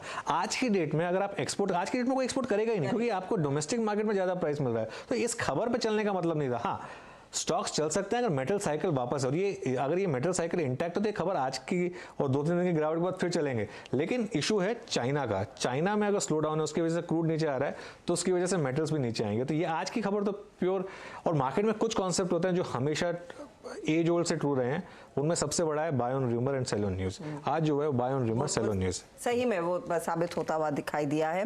चलिए, ये पूरा पॉकेट जहां पर वीकनेस, लेकिन टेक्नोलॉजी काउंटर्स में कमजोरी बढ़ती हुई। टेक महिंद्रा तो कमजोर हुआ ही है, HCL टेक में भी दबाव बढ़ता हुआ, अब 0.5% नीचे ये काउंटर। इन्फोसिस कमजोर है ही। हमारे साथ गौरव बिस्सा भी जुड़ गए। गौरव, इनफैक्ट टेक्नोलॉजी काउंटर्स पर पहले आपकी राय। टेक महिंद्रा जिस तरह से बिखरा है, HCL टेक में जिस तरह का दबाव आया, एंड मोस्ट इंपॉर्टेंटली जो इन्फोसिस TCS का हाल है। Good afternoon. देखिए, ओवरऑल स्ट्रक्चर देखा जाए तो काफी बढ़िया स्ट्रक्चर है आईटी स्पेस का, बट अगर आप देखें काफी स्ट्रॉन्ग आउट परफॉर्मेंस हमको 1-1.25 महीने 1.5 महीने में देखने मिला है। और आईटी इंडेक्स इटसेल्फ अगर आप देखें तो एक 10-12-13% ऊपर था। तो यहाँ पे अभी थोड़ी प्रॉफिट बुकिंग का आसार है। आप कोई भी स्ट्रॉन्ग सेटर देख लीजिए, चाहे आप निफ्टी ऑटो देख लीजिए, काफी स्ट्रॉन्ग परफॉर्मेंस देगा, अभी अंडरफॉर्म चल रहा है। आप निफ्टी मेटल्स देख लीजिए, अच्छा ब्रेकआउट देखने मिला, 3-4 दिनों से अंडरफॉर्मेंस चालू है। तो यहाँ पे अपार्ट फ्रॉम बैंकिंग अगर आप देखें तो जो सेक्टर्स भागे थे उनमें प्रॉफिट बुकिंग चालू है, और उसमें से निफ्टी आईटी जो है वो अछूता नहीं है। कोई अगर गिरावट आती है तो शॉर्ट टर्म में मुझे लगता है कि रेंज बाउंड रहेगा, इतने खरीदारी के मौके ना मिले। बट अगर किसी का नजरिया 1-1.5 साल या 2 साल का है तो आईटी स्पेस काफी इंटरेस्टिंग, काफी स्ट्रॉन्ग लग रहा है। और कोई गिरावट अगर गिरावट देखने मिलती है तो 2 साल के नजरिए का किसी का है तो बिल्कुल बाय कर सकते हैं। ओके, ये आईटी पर आपका व्यू था। इस बीच जरा प्लीज़ एक बार SRF लेके आइए। और वो जो हमने एक शॉर्ट कॉल की बात की थी, मानस ने उसके बाद सेल कॉल भी दी, और उसके बाद अगर आप देखें करीब 2256 से अभी ये स्टॉक लगभग 2242 का लो लगा के आया है। मानस की टिप्पणी के बाद एक और अच्छा डाउन स्विंग करीब 15-18 रुपये का इस स्टॉक में डे लो, और possible target of 2175 on the down side. अभी भी याद रखिएगा, बहुत करीब बाकी है इस शॉर्ट ट्रेड में। खैर, अभी काम करते हैं, यहाँ से हमारा खास सेगमेंट चार का चौका की शुरुआत करते हैं। और पहला ट्रेड जो देंगी वो यहाँ पर शिल्पा जी देंगे, आज का सस्ता ऑप्शन। शिल्पा, बताइए क्या आपको इस वक्त रीजनेबली प्राइस्ड ऑप्शन लग रहा है? क्या वकालत करेंगी आप इस वक्त? क्योंकि ऑयल एंड गैस स्टॉक में मोमेंटम बहुत है, तो नेक्स्ट सीरीज दिसंबर सीरीज में मैं IOC का 72 कॉल ऑप्शन जो 1.3 पे अभी ट्रेड कर रहा है उसको दूंगी। स्टॉप लॉस रहेगा 0.8 और टारगेट्स रहेंगे 2 और 2.6। तो ये फिलहाल आपके लिए एक ट्रेड सामने निकल कर आया, सस्ता ऑप्शन IOC का कॉल लेकर चले। ये शिल्पा का पिक है। मानस, एफनो का सुपरस्टार बहुत वीकनेस है। आप किसी भी आईटी स्टॉक को उठा लीजिए, स्पेशली हैवीवेट स्टॉक्स को, तो वहां पर आपको वीकनेस देखने को मिलेगी। मेरा समझना है कि विप्रो में बिकवाली करनी चाहिए। विप्रो अपने 20 डे मूविंग एवरेज के नीचे ट्रेड करने लगा है। 60 मिनट चार्ट पे आपको लोअर टॉप लोअर बॉटम बहुत क्लियर दिखेंगे, तो विप्रो में बिकवाली करने का ट्रेड लेना चाहिए। 395 के स्टॉप लॉस से यहाँ पर बिकवाली करिए। 377 तक के टारगेट्स आपको देखने को मिल सकते हैं। और at the money put option जो कि 25 दिसंबर वाला है, वहां पर आप खरीदारी कर सकते हैं। 11 रुपए के आसपास ट्रेड हो रहा है। स्टॉप लॉस आपको 8 रुपए के नीचे लगाना है और 18 रुपए के टारगेट सेट करने हैं। तो विप्रो का ऑप्शन लेने या फ्यूचर में भी सेल कर सकते हैं, लेकिन विप्रो है ये मेरे ख्याल से पुट की बाय है, शायद कॉल नहीं है। और अब एक काम करते हैं, अब चार्ट का चमत्कार के लिए गौरव बिस्सा के पास चलते हैं। गौरव, बताइए। जो अभी रेडर जो स्टॉक है वो है शेफर इंडिया। यहाँ पे अगर आप ओवरऑल स्ट्रक्चर देखेंगे तो कंटिन्यूस आपको lower higher top higher bottom मिला है और एक अच्छा अपट्रेंड देखने मिला था। अगर आप इसके डेली चार्ट्स देखें तो या इसके आप 2 वाली चार्ट्स देखें तो हमको एक बार डाउन ट्रेंड देखने मिला था। इसने सिलसिला शुरू किया था लोअर अप लोअर बॉटम का पिछले 3-4 महीनों से, उसको अभी इसने पार कर लिया, प्रीवियस जो है वो पार कर लिया। तो यहाँ पे आपको ट्रेंड रिवर्सल शॉर्ट टर्म में कंफर्म हो चुका है। इसके डेली चार्ट अगर आप देखें तो स्टॉक ने जो है अपने 100 EMA से एक अच्छा सपोर्ट लेके बाउंस बैक दिया है। हिस्टोरिकली काफी अच्छा सपोर्ट देता है इसका 100 EMA का, तो यहाँ पे मैं बाय करने की सलाह दूंगा। 2900 का स्टॉप लॉस होगा, ऊपर में 3350 के लेवल्स आपको मिल सकते हैं। उसके ऊपर अगर जाता है तो ये स्टॉक जो है 3600 के लेवल्स भी एक बार दिखा सकता है, क्योंकि जैसे मैंने कहा रिवर्सल इंटेंट हो चुका है, तो इसको ट्रेलिंग स्टॉप लॉस लगा के राइड भी कर सकते हैं। आपका अगर आप देखिए ट्रेड के बाद चलते हैं मानस जी के पास। मानस जी का ट्रेड शरद जी का आज का बिग कैप फंड। शरद जी, बताइए क्या वकालत करेंगे आप? आपका कन्विक्शन कॉल। एक्रिसिल इंडिया हमें लगता है काफी डिसेंट बेट है इन वैल्यूएशंस पे। अभी कैरिसिल के नाम से आएगा स्टॉक। एक्रिसिल इंडिया क्वाड सिंह की दुनिया की बड़ी कंपनीज में गिनी जाती है। 8 से 10% हिस्सेदारी है उनकी दुनिया भर में। पिछले साल में करीब 6.5 लाख यूनिट्स कंपनी ने बेचे हैं। और कैपेक्स के बाद लगभग 10 लाख यूनिट की कैपेसिटी है। तो हमें लगता है आने वाले 2 सालों में टॉप लाइन में भी काफी डिसेंट ग्रोथ रहनी चाहिए, 30-35% CAGR आनी चाहिए और बॉटम लाइन में करीब 22-23% की CAGR आनी चाहिए। तो FY24 में हम ये उम्मीद कर रहे हैं कि 40 रुपए के आसपास का EPS आना चाहिए। तो 15 से 20 का मल्टीपल कंपनी को आसानी से मिलता है। मुझे लगता है जैसे जैसे ये रैंप अप होता है ये मल्टीपल्स में और भी इंप्रूवमेंट आ सकता है। तो अगर 15 से 20 का मल्टीपल भी मिलता है तो हमें लगता है 600 से 700 रुपए के लक्ष्य के लिए कैरिसल इंडिया एक काफी बढ़िया बेटर लेवल्स पे। एक्रिसिल, जिसका नाम अब कैरिसिल है, जो कंपनी का प्रीवियस नाम था उसी का एक एक्रोनिम आपके सामने वो नाम के तौर पर आया। लेकिन आइदर वेज ये एक बाय साइड का आइडिया जो इस समय शरद अवस्थी दे रहे हैं। आपको बाकी भी ट्रेड्स दिखा देते हैं जो हमारे जानकारों ने आपके लिए सुझाए हैं। सस्ता ऑप्शन के तौर पर IOC का कॉल आइडेंटिफाई किया शिल्पा ने, जहां पर उनको लग रहा है कि आज इस स्टॉक में और तेजी बनते दिखाई देगी। तो 2 रुपए और 2 रुपए 60 पैसे तक के लेवल्स देखने को मिलेंगे। आप 72 का कॉल ऑप्शन लेकर चले। FNO का सुपरस्टार ट्रेड, विप्रो में शॉर्ट का कॉल, ये मानस जायसवाल ने दिया। 377 के टारगेट के लिए बिकवाली करनी है। 395 स्टॉप लॉस है। शैफलर पर नजरें गई हैं गौरव बिसाकी। चार्ट का चमत्कार यहाँ पर है। 3,350 पहला टारगेट, आगे 3,600 तक जाने की क्षमता रखता है। और एक्रिसिल है शरद का मिड कैप फंडा। ये है फिलहाल वो 4 ट्रेड जो हमारे जानकारों ने अभी अभी आपके लिए चुनकर निकाले हैं। अच्छा, एक स्टॉक जिसकी हम ज्यादा चर्चा करते नहीं है, कैश मार्केट का ट्रेड है, उसमें मैं देख रही हूँ पिकअप देखने को मिला है 2160 के लेवल्स पर। किर्लोस्कर इंडस्ट्रीज आज के दिन 8% ऊपर है। वॉल्यूम के साथ दरअसल स्टॉक में द एक्शन देखने को मिला। इंट्रीगिंग है कि इस साल करीब 43% तक के गेन्स स्टॉक दिखाकर गया है। मुझे याद है सुमित इसका जिक्र कर रहे थे 1 महीने पहले क्या चल रहा है में, लेकिन चार्टिकली राजेश सातपुते कुछ देख रहे हैं आप? वैसे वॉल्यूम्स के नाम पर ज्यादा कुछ होता नहीं है स्टॉक में। 43,000 शेयरों का ट्रेड आज हुआ है, लेकिन एक्टिविटी देखने को मिली आज फिर 8% भागा इस तरह के मार्केट में। अर्षिता जी देखिए, चार्ट में कहीं वीकनेस नहीं है और आपने बिल्कुल सही कहा कि थोड़ा सा वॉल्यूम ड्राई होता है तो यहाँ पे ज्यादा लॉन्ग इनिशिएट हमारे तरफ से बहुत कम आते हैं। देखिए, as far as the chart is concern, अगर आप देखें तो Kirloskar oil engine, Kirloskar industries in particular, not oil engine, इसका टारगेट बनता है करीबन 2600 का। That is what the chart is suggesting, monthly chart. So आपको इसमें पोजीशन में बने रहना है, लेकिन आपका जो स्टॉप लॉस है, जो बायर है उसका जो स्टॉप लॉस है वो रहेगा 1850 का। तो 200 पॉइंट का थोड़ा डीप स्टॉप लॉस यहाँ पे हम रखेंगे, कम से कम 200 पॉइंट का स्टॉप लॉस और सामने 2500 प्लस का target. That is what the chart is suggesting. लेकिन नो फ्रेश बाय, क्योंकि यहाँ पे अनचार्टेड टेरिटरी में है, फ्रेश यहाँ पे बाय नहीं होगा। अगर फ्रेश लॉन्ग इनिशिएट करना है तो फिर 2000 का लेवल सही रहेगा। ठीक है, किर्लोस्कर 8.5% ऊपर इस समय ये स्टॉक चल रहा है और एक जबरदस्त मूव आता हुआ। चलिए एक काम करते हैं, अब दिल्ली से जोड़ लेते हैं लक्ष्मण जी को, क्योंकि वित्त वर्ष 2023 के बजट से पहले बैठकों का दौर शुरू हो गया। इसमें आज वित्त मंत्री निर्मला सीतारमण ने इंडस्ट्री चैम्बर और इंफ्रास्ट्रक्चर के प्रतिनिधियों के साथ बैठक की है। लक्ष्मण जी, गुड आफ्टरनून, बताइए क्या जानकारी मिल रही है आपको? देखिए, दरअसल आज जो पहले दिन की बैठक हुई, 2 अलग अलग चरणों में बैठक हुई थी और इस बैठक की खास बात यह कि मैं पिछले करीब 10 बजट को तो कम से कम कवर कर चुका हूं, रेगुलर बजट को 10 से 12 बजट को, लेकिन पहली बार ऐसा देखने को मिला कि इंडस्ट्री चैम्बर, इंडस्ट्री के प्रतिनिधि खुद को टैक्स छूट की मांग नहीं कर रहे हैं, वो आम लोगों को टैक्स छूट देने की मांग कर रहे हैं। ये अपने आप में कुछ असामान्य सी चीज़ें दिखी और इंडस्ट्री चैम्बर का कहना है कि पर्सनल इनकम टैक्स में राहत दीजिए, इससे डिमांड बनेगी और डिमांड बनेगी तो अर्थव्यवस्था में एक नई मांग पैदा होगी। हाँ, ये बात हर कोई मान रहा है कि अभी जो अंतर्राष्ट्रीय हालात है, उस अंतर्राष्ट्रीय हालात की वजह से दबाव कुछ दिन तक बना रहेगा। दूसरी जो महत्वपूर्ण सिफारिश ये की जा रही है कि रोजगार बढ़ाने के लिए आप एक खास इंसेंटिव स्कीम को लाइए, जैसे प्रोडक्शन लिंक्ड इंसेंटिव स्कीम था, इसी तरीके से एम्प्लॉयमेंट लिंक्ड इंसेंटिव स्कीम लाइए।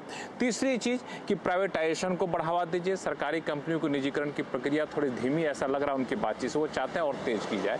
और चौथी चीज कि वित्तीय अनुशासन जो है, फिस्कल कंसोलिडेशन पे आप खास फोकस करिए, फिस्कल डेफिसिट एक दायरे में रखिए। इन सारे बातों के मद्देनजर आज के पहले दौर की बैठक खत्म हो रही है। एक बड़ा इंटरेस्टिंग पॉइंट निकल कर आया है, लेकिन आइदर वेज अगर पर्सनल इनकम टैक्स घटती है तो इंडस्ट्री को भी फायदा होता है क्योंकि डिमांड जनरेट होती है। साथ ही साथ लक्ष्मण, आई एम श्योर आगे ब्यौरा हमें देते रहेंगे कि किन किन और बॉडीज के साथ बैठक हो रही है। कोई एजेंडा सामने निकल कर आया कि अगली बैठक किसके साथ होगी और मार्केट पार्टिसिपेंट्स के साथ बैठक कब होने वाली है लक्ष्मण? देखिए, दरअसल ये जो पूरी बैठक है वो आज से बैठक का सिलसिला शुरू हुआ है और ये बैठक आपको जो है चलेगी 28 नवंबर तक।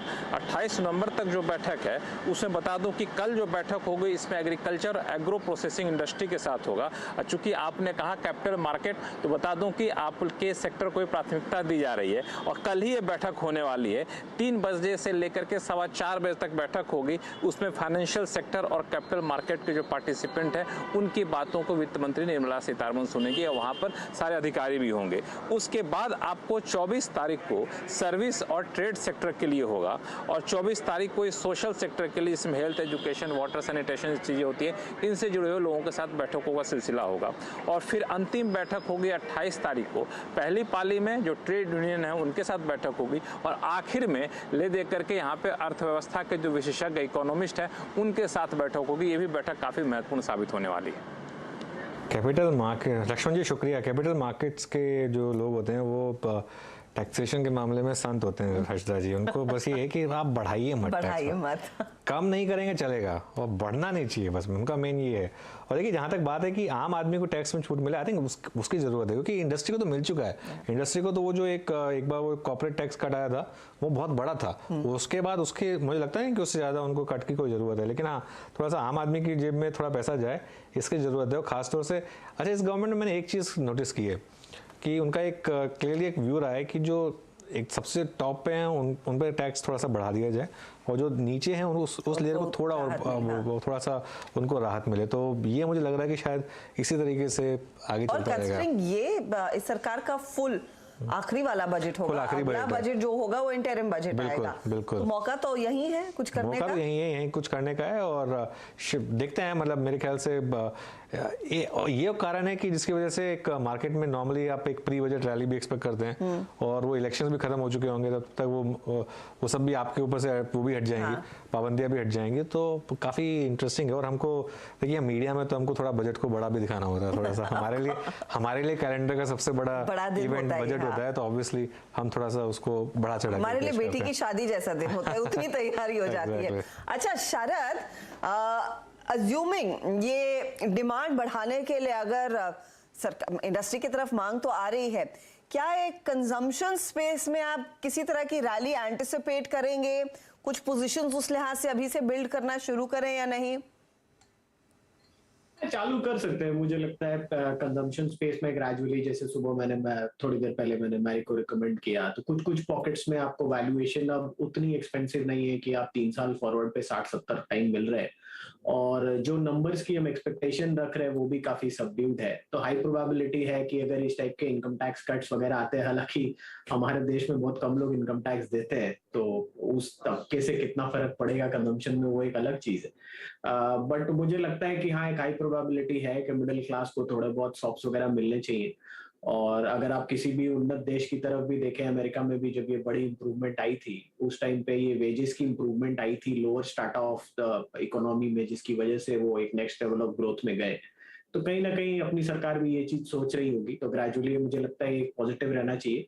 कंजम्पशन में अक्रॉस द बोर्ड तो नहीं, बट कुछ स्टॉक्स जहाँ करेक्शन आ गई है और फ्यूचर एक्सपेक्टेशन भी काफी सबड्यूड है रॉ मटेरियल प्रेशर वगैरह की वजह से, मुझे लगता है ग्रेजुअली अगले 6 से 8 महीने में ज्यादातर इन्फ्लेशनरी जो प्रॉब्लम्स है वो भी रिजॉल्व हो जाएंगी और इंटरेस्ट रेट साइकिल भी पीक आउट हो जाएगा। तो वहां से ग्रेजुअली और अपनी बाइंग भी नॉर्मलाइज हो जानी चाहिए पोस्ट मॉनसून हार्वेस्टिंग वगैरह। कंस्ट्रक्शन में भी पिकअप आना चाहिए, माइनिंग में भी पिकअप आना चाहिए। तो ऑल ओवर मुझे लगता है अगले 3-6 महीने जो भी मैक्रो डेटा निकल के आएंगे वो काफी पॉजिटिव रहने चाहिए और कंजम्पशन को एक बूस्ट मिलना चाहिए। मार्जिन बूस्ट आपको जो रॉ मटेरियल के प्राइसेस नीचे जाएंगे वहां से मिलना चाहिए। तो मुझे लगता है अगले 3-6 महीने काफी इंटरेस्टिंग रहने चाहिए पूरी स्पेस के लिए। कंजम्पशन में भी आप बेट्स ले सकते हैं, मैरिको मैंने बोला ही है, डाबर भी हम लोगों को अच्छा लगता है इन वैल्यूएशंस पे, हमें लगता है डिसेंटली वैल्यूड है, बट ठीक है, ठीक ठाक इंप्रूवमेंट री रेटिंग की गुंजाइश इस स्पेस में काफी ज्यादा है। अपने नेक्स्ट केस को जुड़ने से पहले एक बार जरा 5 स्टार फाइनेंस का वो जो स्टॉक है वापस लेकर आइए जरा। आज काफ़ी वॉलेटिलिटी है इसमें और एक मैं देख रहा था इसमें मूव्स दोनों तरफ काफ़ी ज़बरदस्त आ रहे हैं। सुबह इसकी लिस्ट मतलब थोड़ा सा लिस्टिंग हुई, उसके बाद थोड़ा सा एक ख़राब एक मूव आया और उसके बाद ग्रीन में आया ये स्टॉक वापस, और अब थोड़ा सा ये नीचे आ रहा है, लेकिन करीब करीब 5% ऊपर है अब इस समय 5 स्टार फाइनेंस का ये शेयर। शरद जी, कोई व्यू इस पर? मैंने बहुत डिटेल में ट्रैक नहीं किया, तो चलिए कोई नहीं। ये प्राइमरीली तो पूरा ही ओएफएस था ना, as far as I remember. हाँ, नहीं वो जो दूसरी लिस्टिंग थी वो आचिन केमिकल की, वो काफी अच्छी हुई वो थी, काफी बढ़िया साबित हुई। इसकी थोड़ी सी वीक हुई थी लिस्टिंग, लेकिन उसके बाद थोड़ा सा इसने पिकअप दिखाया था। चलिए अब एक काम करते हैं, अब हमारे बिग मार्केट वॉइसेस के सेगमेंट को लेकर आते हैं, और इसमें आज हमारे साथ कर्मा कैपिटल के फाउंडर हैं ऋषभ सेठ हमारे साथ जुड़ रहे हैं। ऋषभ जी, गुड आफ्टरनून, शुक्रिया टाइम निकालने के लिए। को सीईओ हैं ये कर्मा के, और काफ़ी टाइम से मार्केट को ट्रैक कर रहे हैं। आप इस समय मार्केट को किस तरीके से देख रहे हैं? जो मार्केट में इस तरफ एक पिछले 3-4 दिनों में ऊपर के लेवल्स पे थोड़ी सी वीकनेस आई है, खासतौर से नॉन बैंकिंग शेयरों में जो वीकनेस आई है, उसको किस तरीके से अप्रोच कर रहे हैं? थैंक यू अनुज, आपका शो में बुलाने के लिए। अभी जो अब मार्केट काफी रैली हो गया था लास्ट 4 महीने में, since July the rally started, and I think some amount of consolidation, थोड़ा कंसोलिडेशन तो होना था।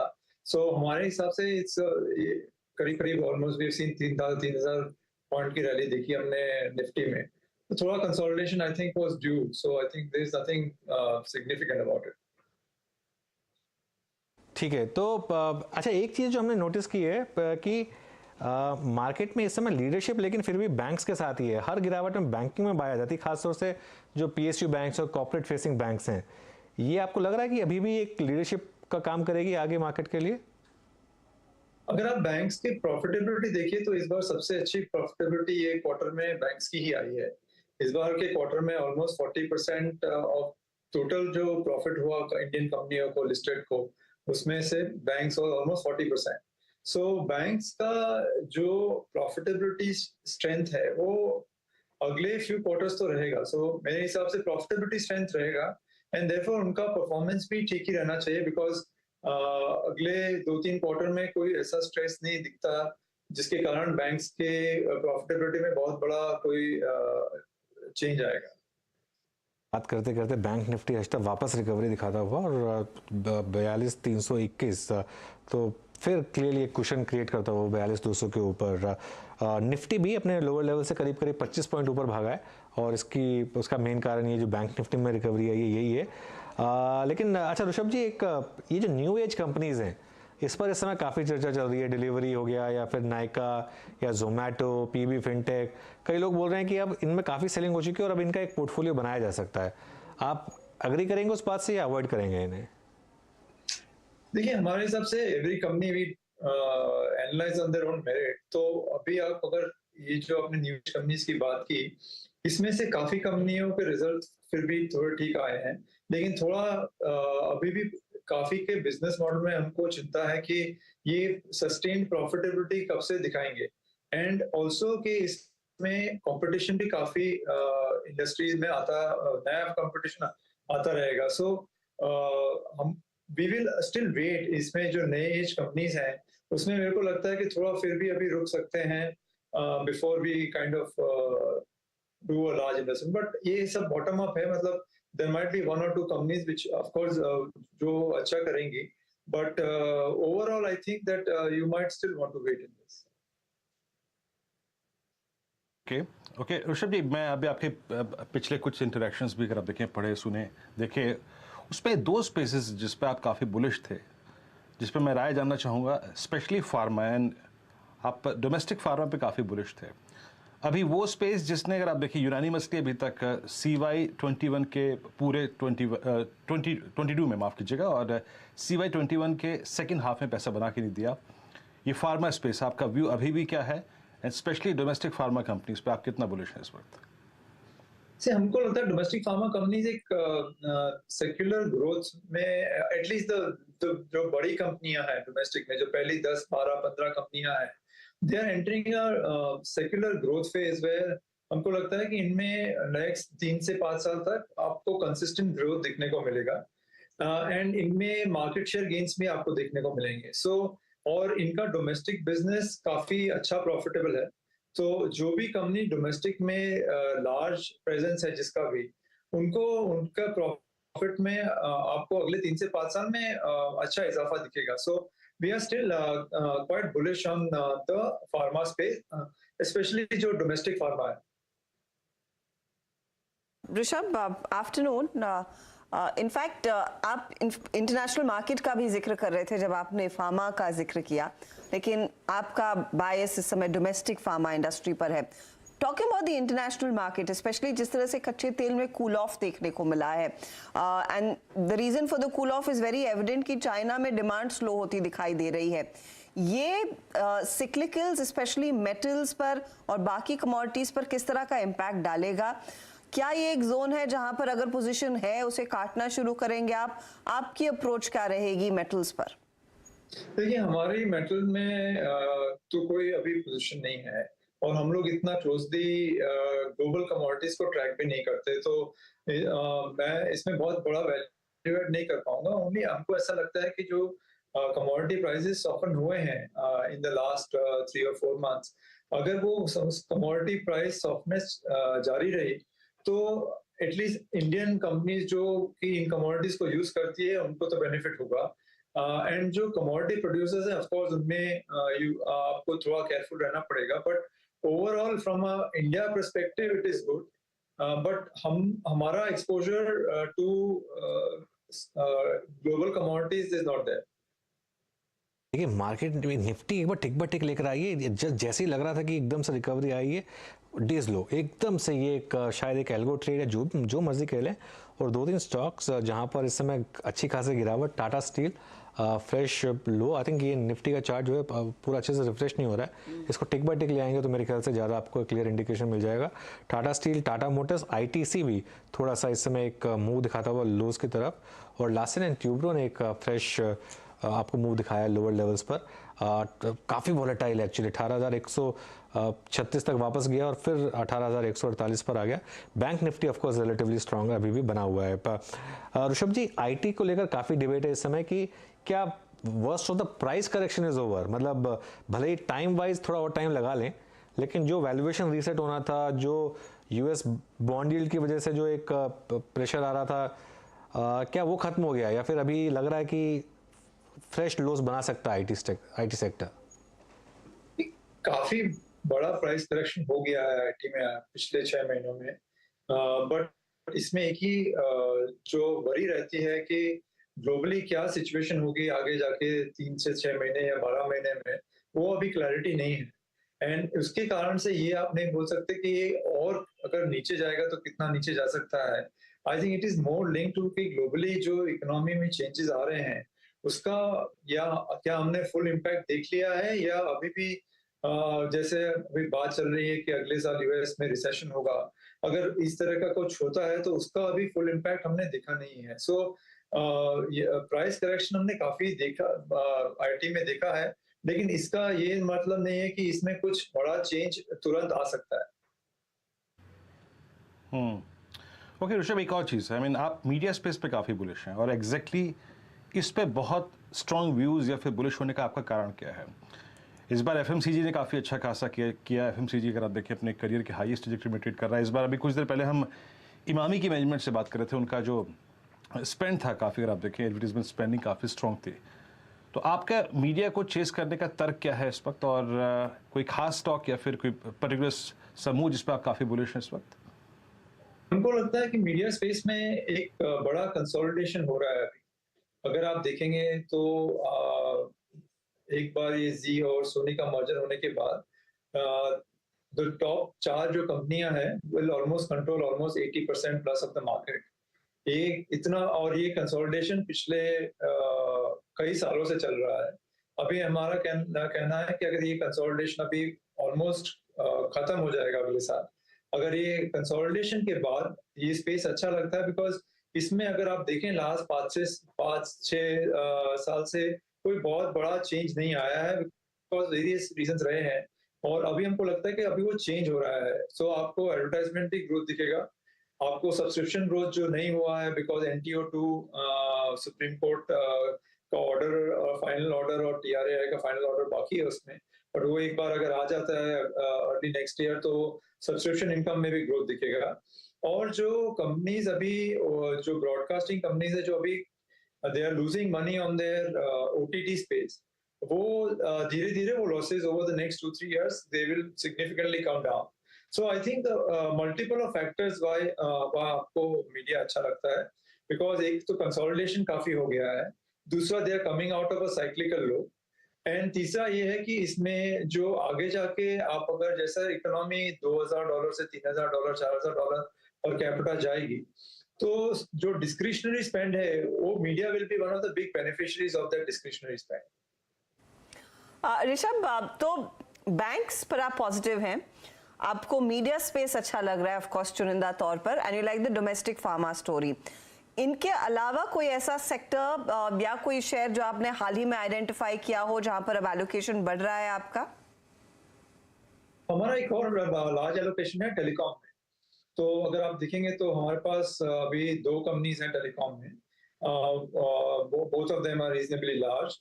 तो हमको लगता है जो टेलीकॉम में भी सेम है, लास्ट 2-3 साल, अगर आप 2 साल देखेंगे तो कंसोलिडेशन ऑलमोस्ट पूरा हो गया था, and now you started to see change in the telecom industry.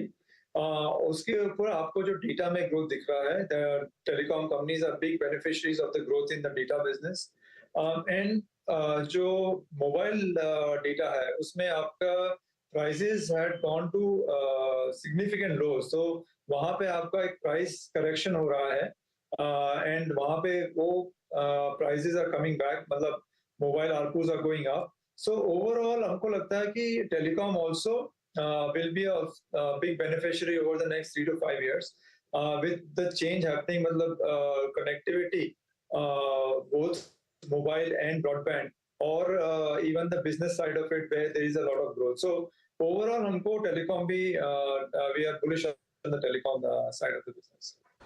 Rishabh, शुक्रिया आपका समय निकालने के लिए, अच्छा लगा आपसे बात करके, और आवाज़ के दर्शकों के साथ बात करने के लिए शुक्रिया आपका।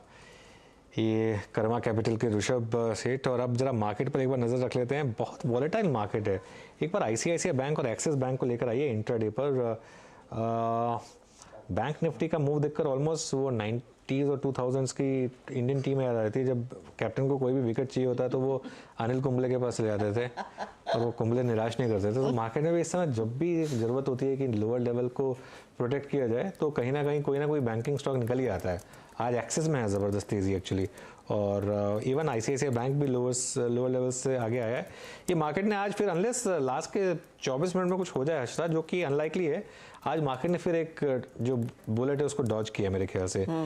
क्लोजिंग मतलब अगर यहाँ पे होती तो खराब है, लेकिन इतनी खराब नहीं है। मतलब एक समय जो लग रहा था कि हम 136 119 ये सब तोड़ देंगे और उसके भी शायद नीचे चले जाएंगे, वो नहीं हो रहा है। प्लस बैंक निफ्टी ने वापस 42,200 बचा लिया है।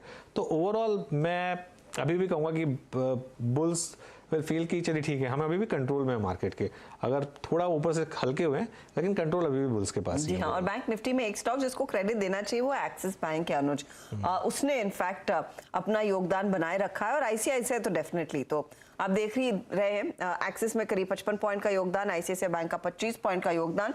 इस पर फटाफट एक चेक भी ले लेते हैं। गौरव बिस्सा, बताइए एक्सिस पर इस समय 870 के आसपास क्या तेजी कैरी करने के पक्ष में है आप?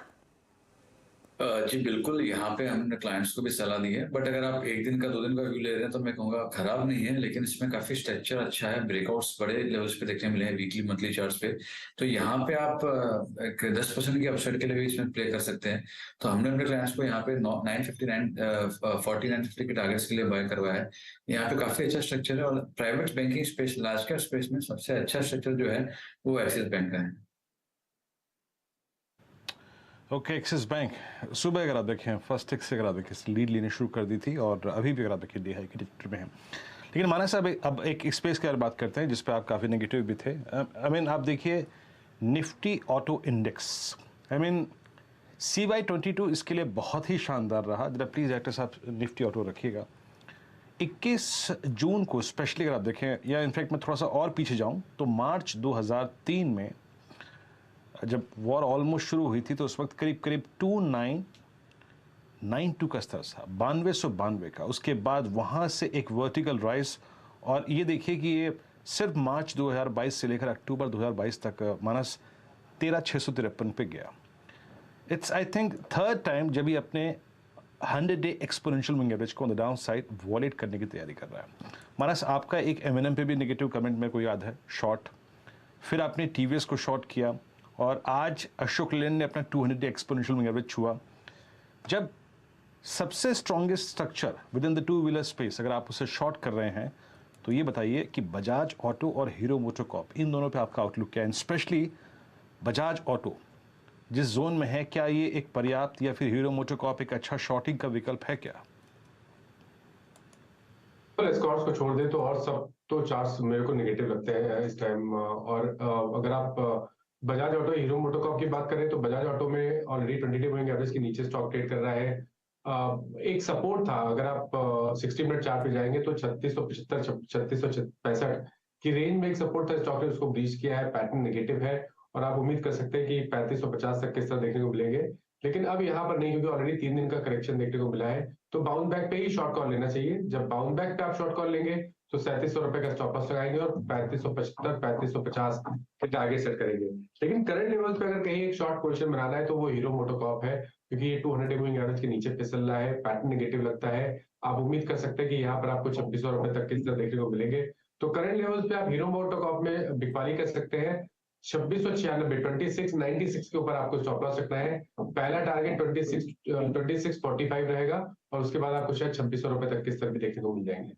ये चलिए 2-3 स्टॉक्स में तेजी। इस समय मिड कैप इंडेक्स अभी अभी ग्रीन में आता हुआ। उसके अलावा हमने एक्सिस की बात की थी, इंडसइंड बैंक लेकर आई है इंट्राडे।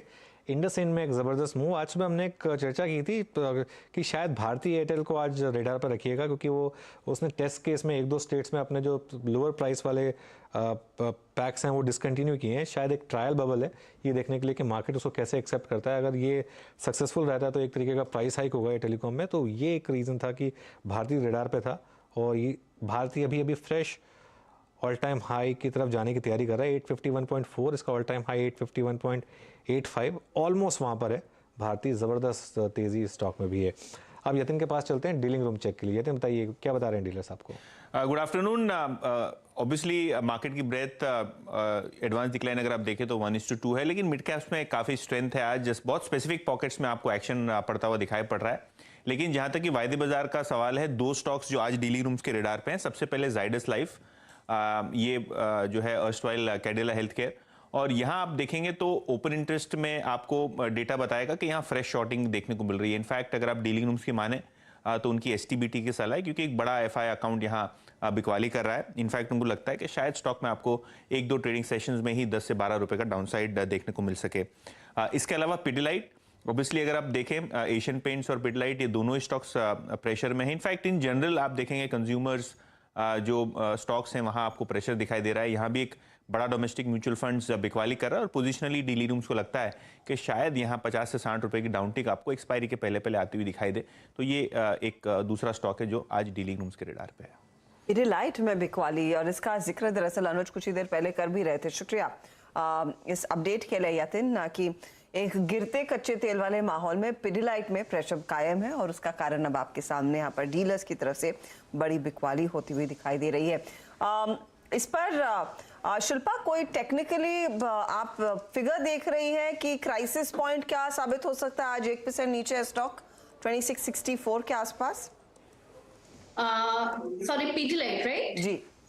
पिडिलाइट से 2700 के नीचे जब तक ट्रेड करेगा तब तक वीकनेस बना रहेगा, लेकिन सपोर्ट भी 2640 2625 के अराउंड है।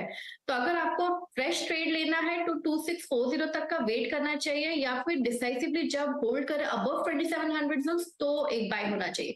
Otherwise it's a no trading zone for. ये चलिए देखिए मार्केट पर एक नज़र रख लेते हैं। मैं एक तो इंडिकेटर्स देख रहा था। एक तो खैर mid cap index obviously green में आया है, वो एक बड़ा इंडिकेटर है। लेकिन उसके अलावा मैं एक देख रहा था कि इंटरेस्टिंग मूव्स कहाँ से आ रहे हैं, क्योंकि डाउ फ्यूचर्स में अभी भी वही मूव बना हुआ है जो हमने शो जब स्टार्ट किया था तब था। वही करीब 100 पॉइंट नीचे डाउ फ्यूचर्स, करीब 74 पॉइंट नीचे नैस्डैक फ्यूचर्स, और इवन अगर आप डॉलर इंडेक्स की चार्ट देखें तो वो भी करीब एक्चुअली डॉलर इंडेक्स तो ऊपर आया है, 107.7 पर आया है। ये 8 की तरफ वापस जाने की तैयारी कर रहा है। तो एक दिख नहीं रहा कहाँ से ये रिकवरी आई है। रिकवरी सिर्फ एक प्योरली डोमेस्टिक ड्रिवन लग रही है अष्टा। और देखिए ये चीज़ तो बहुत क्लियर हो गई है कि एक 2:30 बजे एक इंडियन मार्केट में एक बायर आ रहा है जो एक पता नहीं एल्गो ट्रेड है या क्या है, लेकिन जो बैंक निफ्टी में एक एल्गो ट्रेड्स फायर कर रहा है। और बैंक निफ्टी लगातार अपने पिछले कई दिनों का चार्ट देखिए आप, 230 पर एक क्लियरली अपटिक आता है बैंक निफ्टी में। और आज भी 230 से करीब करीब आपको 120-130 पॉइंट की एक अच्छी स्विंग मिली है यहाँ पर। ये बहुत इंटरेस्टिंग है क्लियरली। राजेश जी एक बार इंडसइंड बैंक का चार्ट देखिए, अभी अभी फ्रेश इसने एक ब्रेकआउट के साइन दिखाए हैं, मतलब 1% के ऊपर है, लेकिन इंट्राडे में बहुत इंटरेस्टिंग मूव है इंडसइंड बैंक में। यहाँ पर कुछ व्यू आपका फ्रेश 52 वीक हाई स्टॉक में। अनुज जी देखिए इंडसइंड बैंक अगर आप चार्ट देखें, डेली चार्ट देखें, तो यहाँ पे 10-20 डीएमए का जो क्लस्टर है वो करीबन 1150 से लेके 1160 है। तो ये प्रोबेबली आप कह सकते हैं कि इंट्राडे शॉर्ट्स जो है उसका स्विंग है। तो ये शॉर्ट कवरिंग हो रही है इंट्राडे बेसिस पे, जो करीबन 1150-1160 तक जा सकती है। तो यहाँ पे अगर आपको purely positional kind of a trade लेना है तो 1160 के ऊपर ही हम ट्रेड लेंगे, otherwise this is just a swing, you know, so I would like to skip it. IndusInd Bank आपकी स्क्रीन पे 1138 पे ट्रेड करता हुआ। चलिए डायरेक्टर साहब एक काम करते हैं, अब क्रम शुरू करते हैं यहाँ से BTST ट्रेड्स का। आपकी स्क्रीन पर 18171 और डे लो से अगर आप देखें तो मोटा मोटी अगर आप करीब करीब 135 भी मान के चले आज कर लो तो लगभग 35 अंकों की निफ्टी में रिकवरी। और बैंक निफ्टी ने अपने उस 42,200 के इनफैक्ट ये 3 जो पुट राइटर्स थे 42, 42.1, 42.2 उनके कन्विक्शन के ऊपर ही पूरे दिन ट्रेड किया। नाइस। अच्छी स्ट्रेंथ बैंक निफ्टी में। निफ्टी आईटी सिंक हुआ। निफ्टी आईटी याद रखिएगा आज डे लो पे क्लोज हो रहा है। प्रेशर पॉइंट निफ्टी के लिए इसने जनरेट किया था along with Reliance. Dow futures आपकी स्क्रीन पर 116 अंक नीचे करीब करीब 33,659 के स्तर पर ट्रेड करते हुए। ये भूमिका मैं इसलिए बांध रहा हूँ, सारे डेटा आपको बता दिए मैंने, और यहाँ से मोमेंटम कॉल्स को आइए इकट्ठा करते हैं। राजेश सतपुते जी बताइए आप क्या इन सब मूविंग पार्ट्स के बीच में कैरी करना चाहेंगे कल के सेशन के लिए? वीरेंद्र जी देखिए निफ्टी जो है वो 18,200 के नीचे है, तो ऑब्वियसली शॉर्ट का ट्रेड ही कैरी करूंगा। सो जो सेल दिया था जुबिलेंट फूड में बहुत ज्यादा ऐड नहीं करेंगे यहाँ पे। जैसे नए लेवल्स खुलेंगे वैसे नए शॉर्ट्स खुलेंगे। तो देखिए जो सेल जो हमने कहा था जुबिलेंट फूड उसी को लेके जाएंगे। नया स्टॉप लॉस जो रहेगा 550 का रहेगा, 540 के आसपास है। तो दो आप कह सकते हैं 10 रुपए का स्टॉप लॉस, और जो टारगेट हमने सेट किया था 500 के आसपास वो अभी भी इंटैक्ट है। तो सेल लेके जाऊंगा लेकिन जुबिलेंट फूड कैरी करूंगा। तो सेल साइड का ट्रेड ये जुबिलेंट फूड में ही पोजीशन शॉर्ट साइड की कैरी कर रहे हैं। मानस आपका ट्रेड क्या होगा? देखिए एक लॉन्ग साइड का ट्रेड है, मैं मॉर्निंग से ही सेल रिकमेंडेशन दे रहा हूँ, लेकिन एक लॉन्ग साइड का ट्रेड है BTST के लिए, वो है टोरेंट पावर का। टोरेंट पावर में खरीदारी करके जाएंगे क्योंकि यहाँ पर एक बड़े कंसोलिडेशन के बाद हमने ब्रेकआउट देखा है। 522, 523 का जो रेजिस्टेंस था टोरेंट पावर ने वो ब्रेक किया है, काफी बेहतर वॉल्यूम देखने को मिले हैं। तो आई थिंक यहाँ पर खरीदारी करिए। स्टॉप लॉसेस 517 के रहेंगे, 517 रुपए के स्टॉप लॉस से खरीदारी करेंगे 540 रुपए के टारगेट के लिए। मेरी नज़र बार बार बैंक निफ्टी पर जा रही है क्योंकि अब नए पार्टिसिपेंट्स जुड़ रहे हैं। एक बार जरा कोटक भी लेकर आइए, इंट्राडे रेड में है हालांकि, लेकिन रिकवरी आई है लोअर लेवल से कोटक महिंद्रा बैंक में। और एक्सेस तो खैर हाईएस्ट पॉइंट पर। ICICI बैंक भी कंफर्टेबली ग्रीन में आ गया है, और ICICI बैंक ने भी एक अच्छा खासा सपोर्ट बैंक निफ्टी को दिया है इस समय इस मूव में। अब सिर्फ 80 पॉइंट नीचे रह गया Bank Nifty, so clearly almost as if nothing happened Bank Nifty के लिए। लेकिन निफ्टी अभी भी करीब 3-4% नीचे। तो एक डायकॉटमी इंडियन मार्केट में क्लियरली बनकर आ रही है, जहां निफ्टी अंडर परफॉर्म कर रहा है, बैंक निफ्टी आउट परफॉर्म कर रहा है, ये क्लियरली विजिबल है। चलिए BTST कॉल्स कंटिन्यू करते हैं। शिल्पा जी से कॉल ले लेते हैं। शिल्पा जी बताइए। जी मेरा BTST रहेगा आदित्य बिरला कैपिटल, फ्यूचर्स में 126.4 पे ट्रेड कर रहा है। आपका स्टॉप लॉस रहेगा 125 और टारगेट्स रहेंगे 128 एंड 130। ओके BTST वाला देखें यहाँ पे शिल्पा जी का ट्रेड आदित्य बिरला कैपिटल हो गया। गौरव आप क्या कैरी करेंगे घर के लिए? मेरा रिकमेंडेशन एक PSU बैंक में रहेगा, जो होगा बैंक ऑफ इंडिया। यहाँ पे अगर आप उसके डेली चार्ट्स देखेंगे तो एक बुलिश पेरेंट कह सकते हैं, बुलिश फ्लैग आप उसको बोल सकते हैं। एक अच्छा ब्रेकआउट हमको वहाँ पे नजर आ रहा है। वॉल्यूम पार्टिसिपेशन काफी स्ट्रॉन्ग है।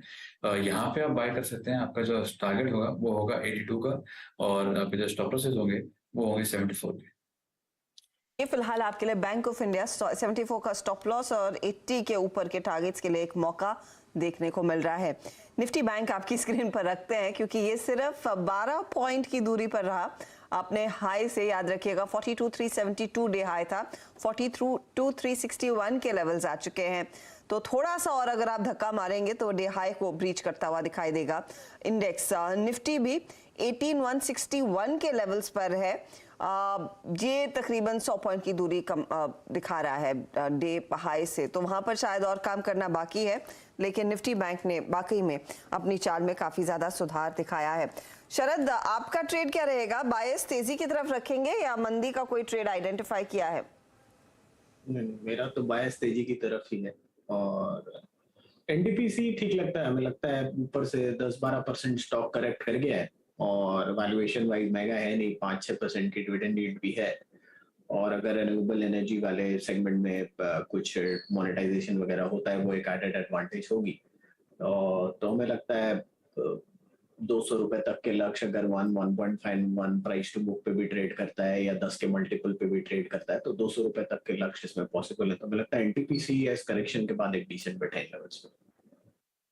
ये एक मार्केट में एक कहते हैं कि जो चीज़ लोगों को बोली जाए कि नहीं करो वो सबसे ज़्यादा करते हैं। तो वो तो लाइफ की बात है। लाइफ की बात है।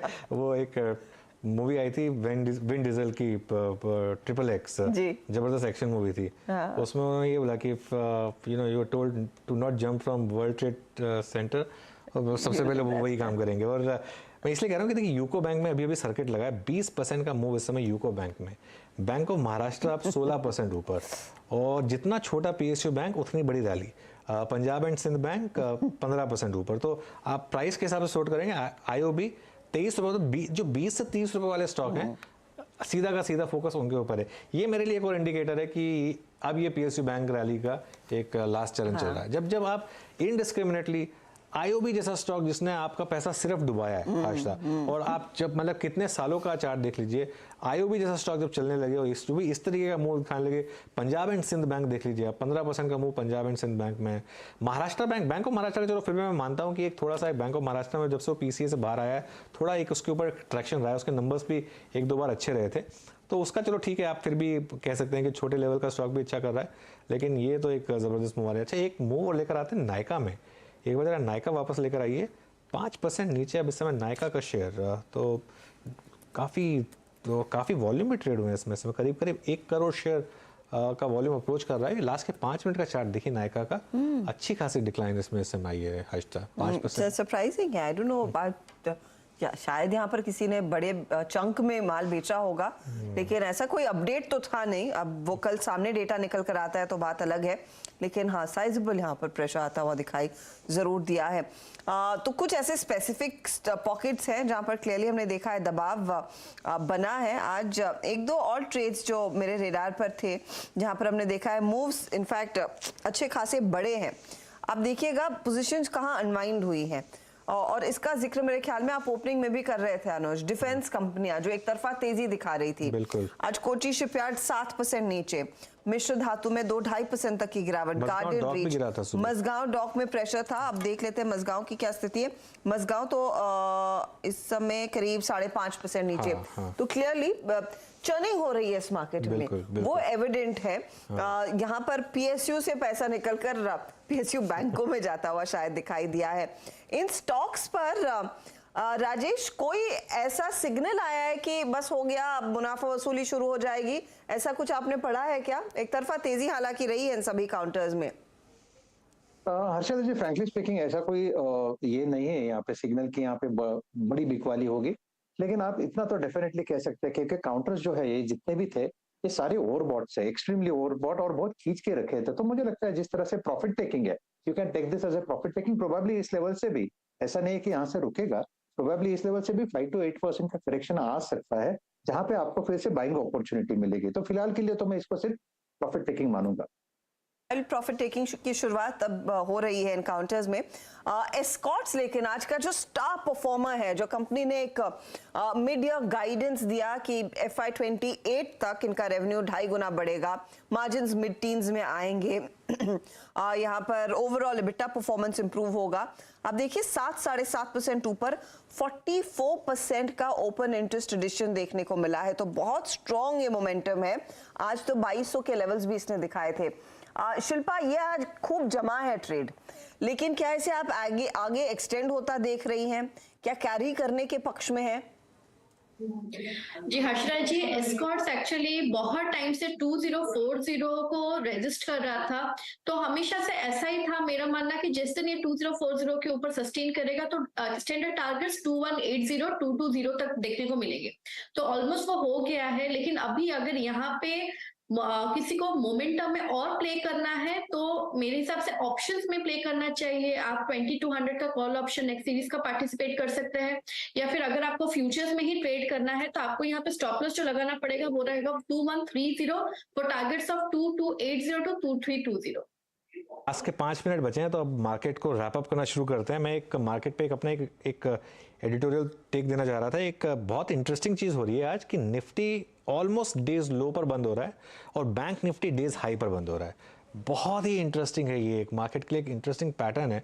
और जो हर्षिता, मैंने सुबह एक बहुत इंटरेस्टिंग चीज़ डिस्कस की थी, मैं उसको थोड़ा वापस समझाने की कोशिश करता हूँ कि आप लेवल्स रखिए निफ्टी के लिए, लेकिन ट्रेड लीजिए बैंक निफ्टी के लिए। तो अगर एक सैक्रोसैंक्ट नंबर्स रखने हैं आपको 18150 18125, वो निफ्टी के लिए रखिए, लेकिन बड़ी ट्रेड जो है वो आपको मिलेगी बैंक निफ्टी पर।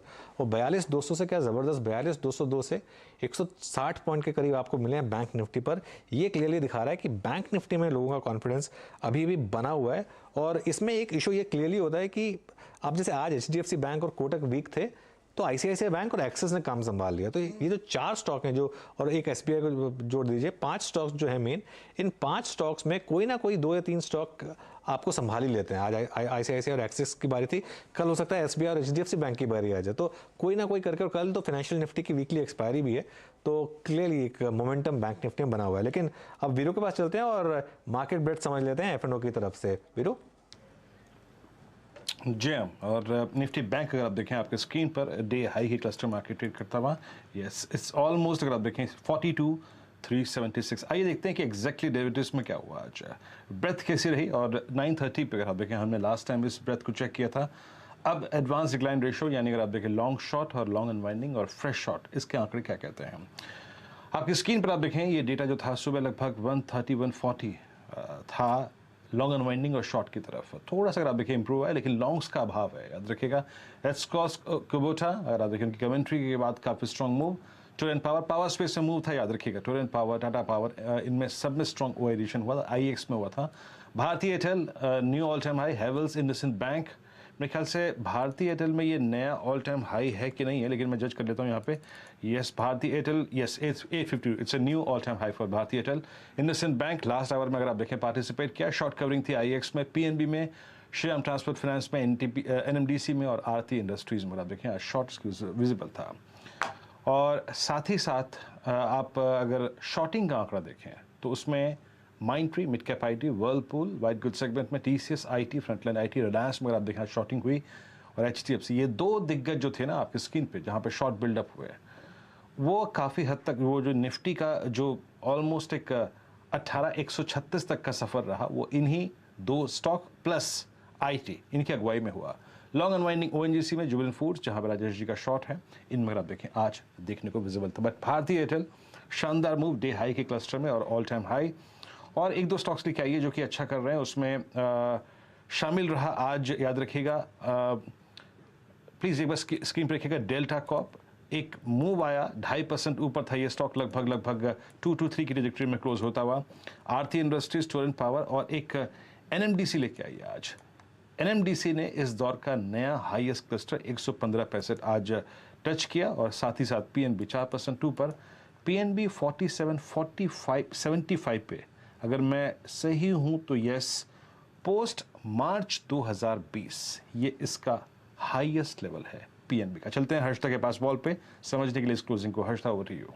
जी हाँ वीरू, एक इंटरेस्टिंग दिन आज का। तो क्लियरली 18,158 के आसपास हम टिकते हुए दिखाई देंगे और 42,379, 380 के आसपास निफ्टी बैंक दिखाई दे रहा है। तो निफ्टी बैंक डे हाई पर, लेकिन तब भी 57 अंकों की गिरावट, और निफ्टी दूसरी तरफ 150 पॉइंट के नुकसान पर 18,160 के लेवल्स पर यह आकर टिकता हुआ दिखाई दे रहा है। टेक्नोलॉजी काउंटर्स में अच्छी खासी बिकवाली रही है आज। कहाँ टेक महिंद्रा, आपका इन्फोसिस, टीसीएस, विप्रो सब गिरावट के ग्रिप में आए। 480 पॉइंट्स की गिरावट यहाँ पर देखने को मिली। इसके अलावा अगर आप ध्यान देंगे, रियल एस्टेट काउंटर्स में प्रेशर आज के दिन था।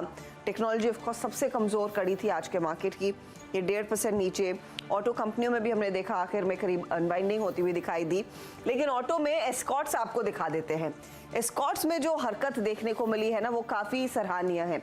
7.5% ऊपर, लगभग 150 पॉइंट का इजाफा, 2184 के लेवल्स, 2200 तक पहुंचा था ये स्टॉक। 119% तक की पोजीशंस बनी हैं। तो ऐसा माहौल पैदा हुआ है कि शायद ये कल बैन में जा सकता है।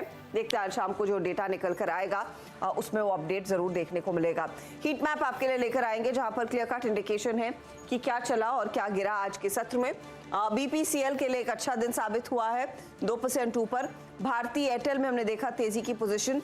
बैंकों ने जो मार्केट को ऊपर खींचा और निफ्टी बैंक जो हायर ग्राउंड पर जाकर टिक रहा है, उसमें एक्सिस और आईसीआईसीआई बैंक के साथ इंडसइंड बैंक का एक बड़ा योगदान। इनफैक्ट एक्सिस और इंडसइंड दोनों 1% ऊपर है। आपका आईसीआईसीआई बैंक 0.11% के गेंस पर जाकर टिकता हुआ दिखाई दे रहा है।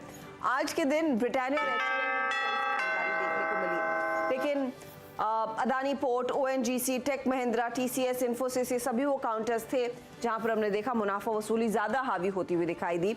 ये प्रेशर पॉइंट्स रहे हैं इस मार्केट के, और of course new economy counters में वो बिकवाली का सिलसिला आज फिर जारी रहा, जहां पर नायका, पेटीएम जैसे काउंटर्स, आपका डिलीवरी जैसे स्टॉक्स में मुनाफा वसूली का दबाव कायम था। तो ये है फिलहाल आज की क्लोजिंग। निफ्टी बैंक 103 पॉइंट नीचे 42,334 पर टिकता हुआ, और निफ्टी जाकर टिका है 18,154 पर। तो 18,200 के नीचे की क्लोज अब आती हुई इस एक्सपायरी वाले हफ्ते के शुरुआत में। सीधा सौदा में आशीष और नीरज के जो स्टॉक्स रहे वो आपकी स्क्रीन पर लेकर आते हैं और देखते हैं यहाँ पर कौन से वो ट्रेड्स तेजी और मंदी की तरफ बैठे हैं। तो आशीष ने इनफैक्ट दीपक फर्टिलाइजर को चुना था। आरती के साथ जो डील हुई, 8% का फायदा।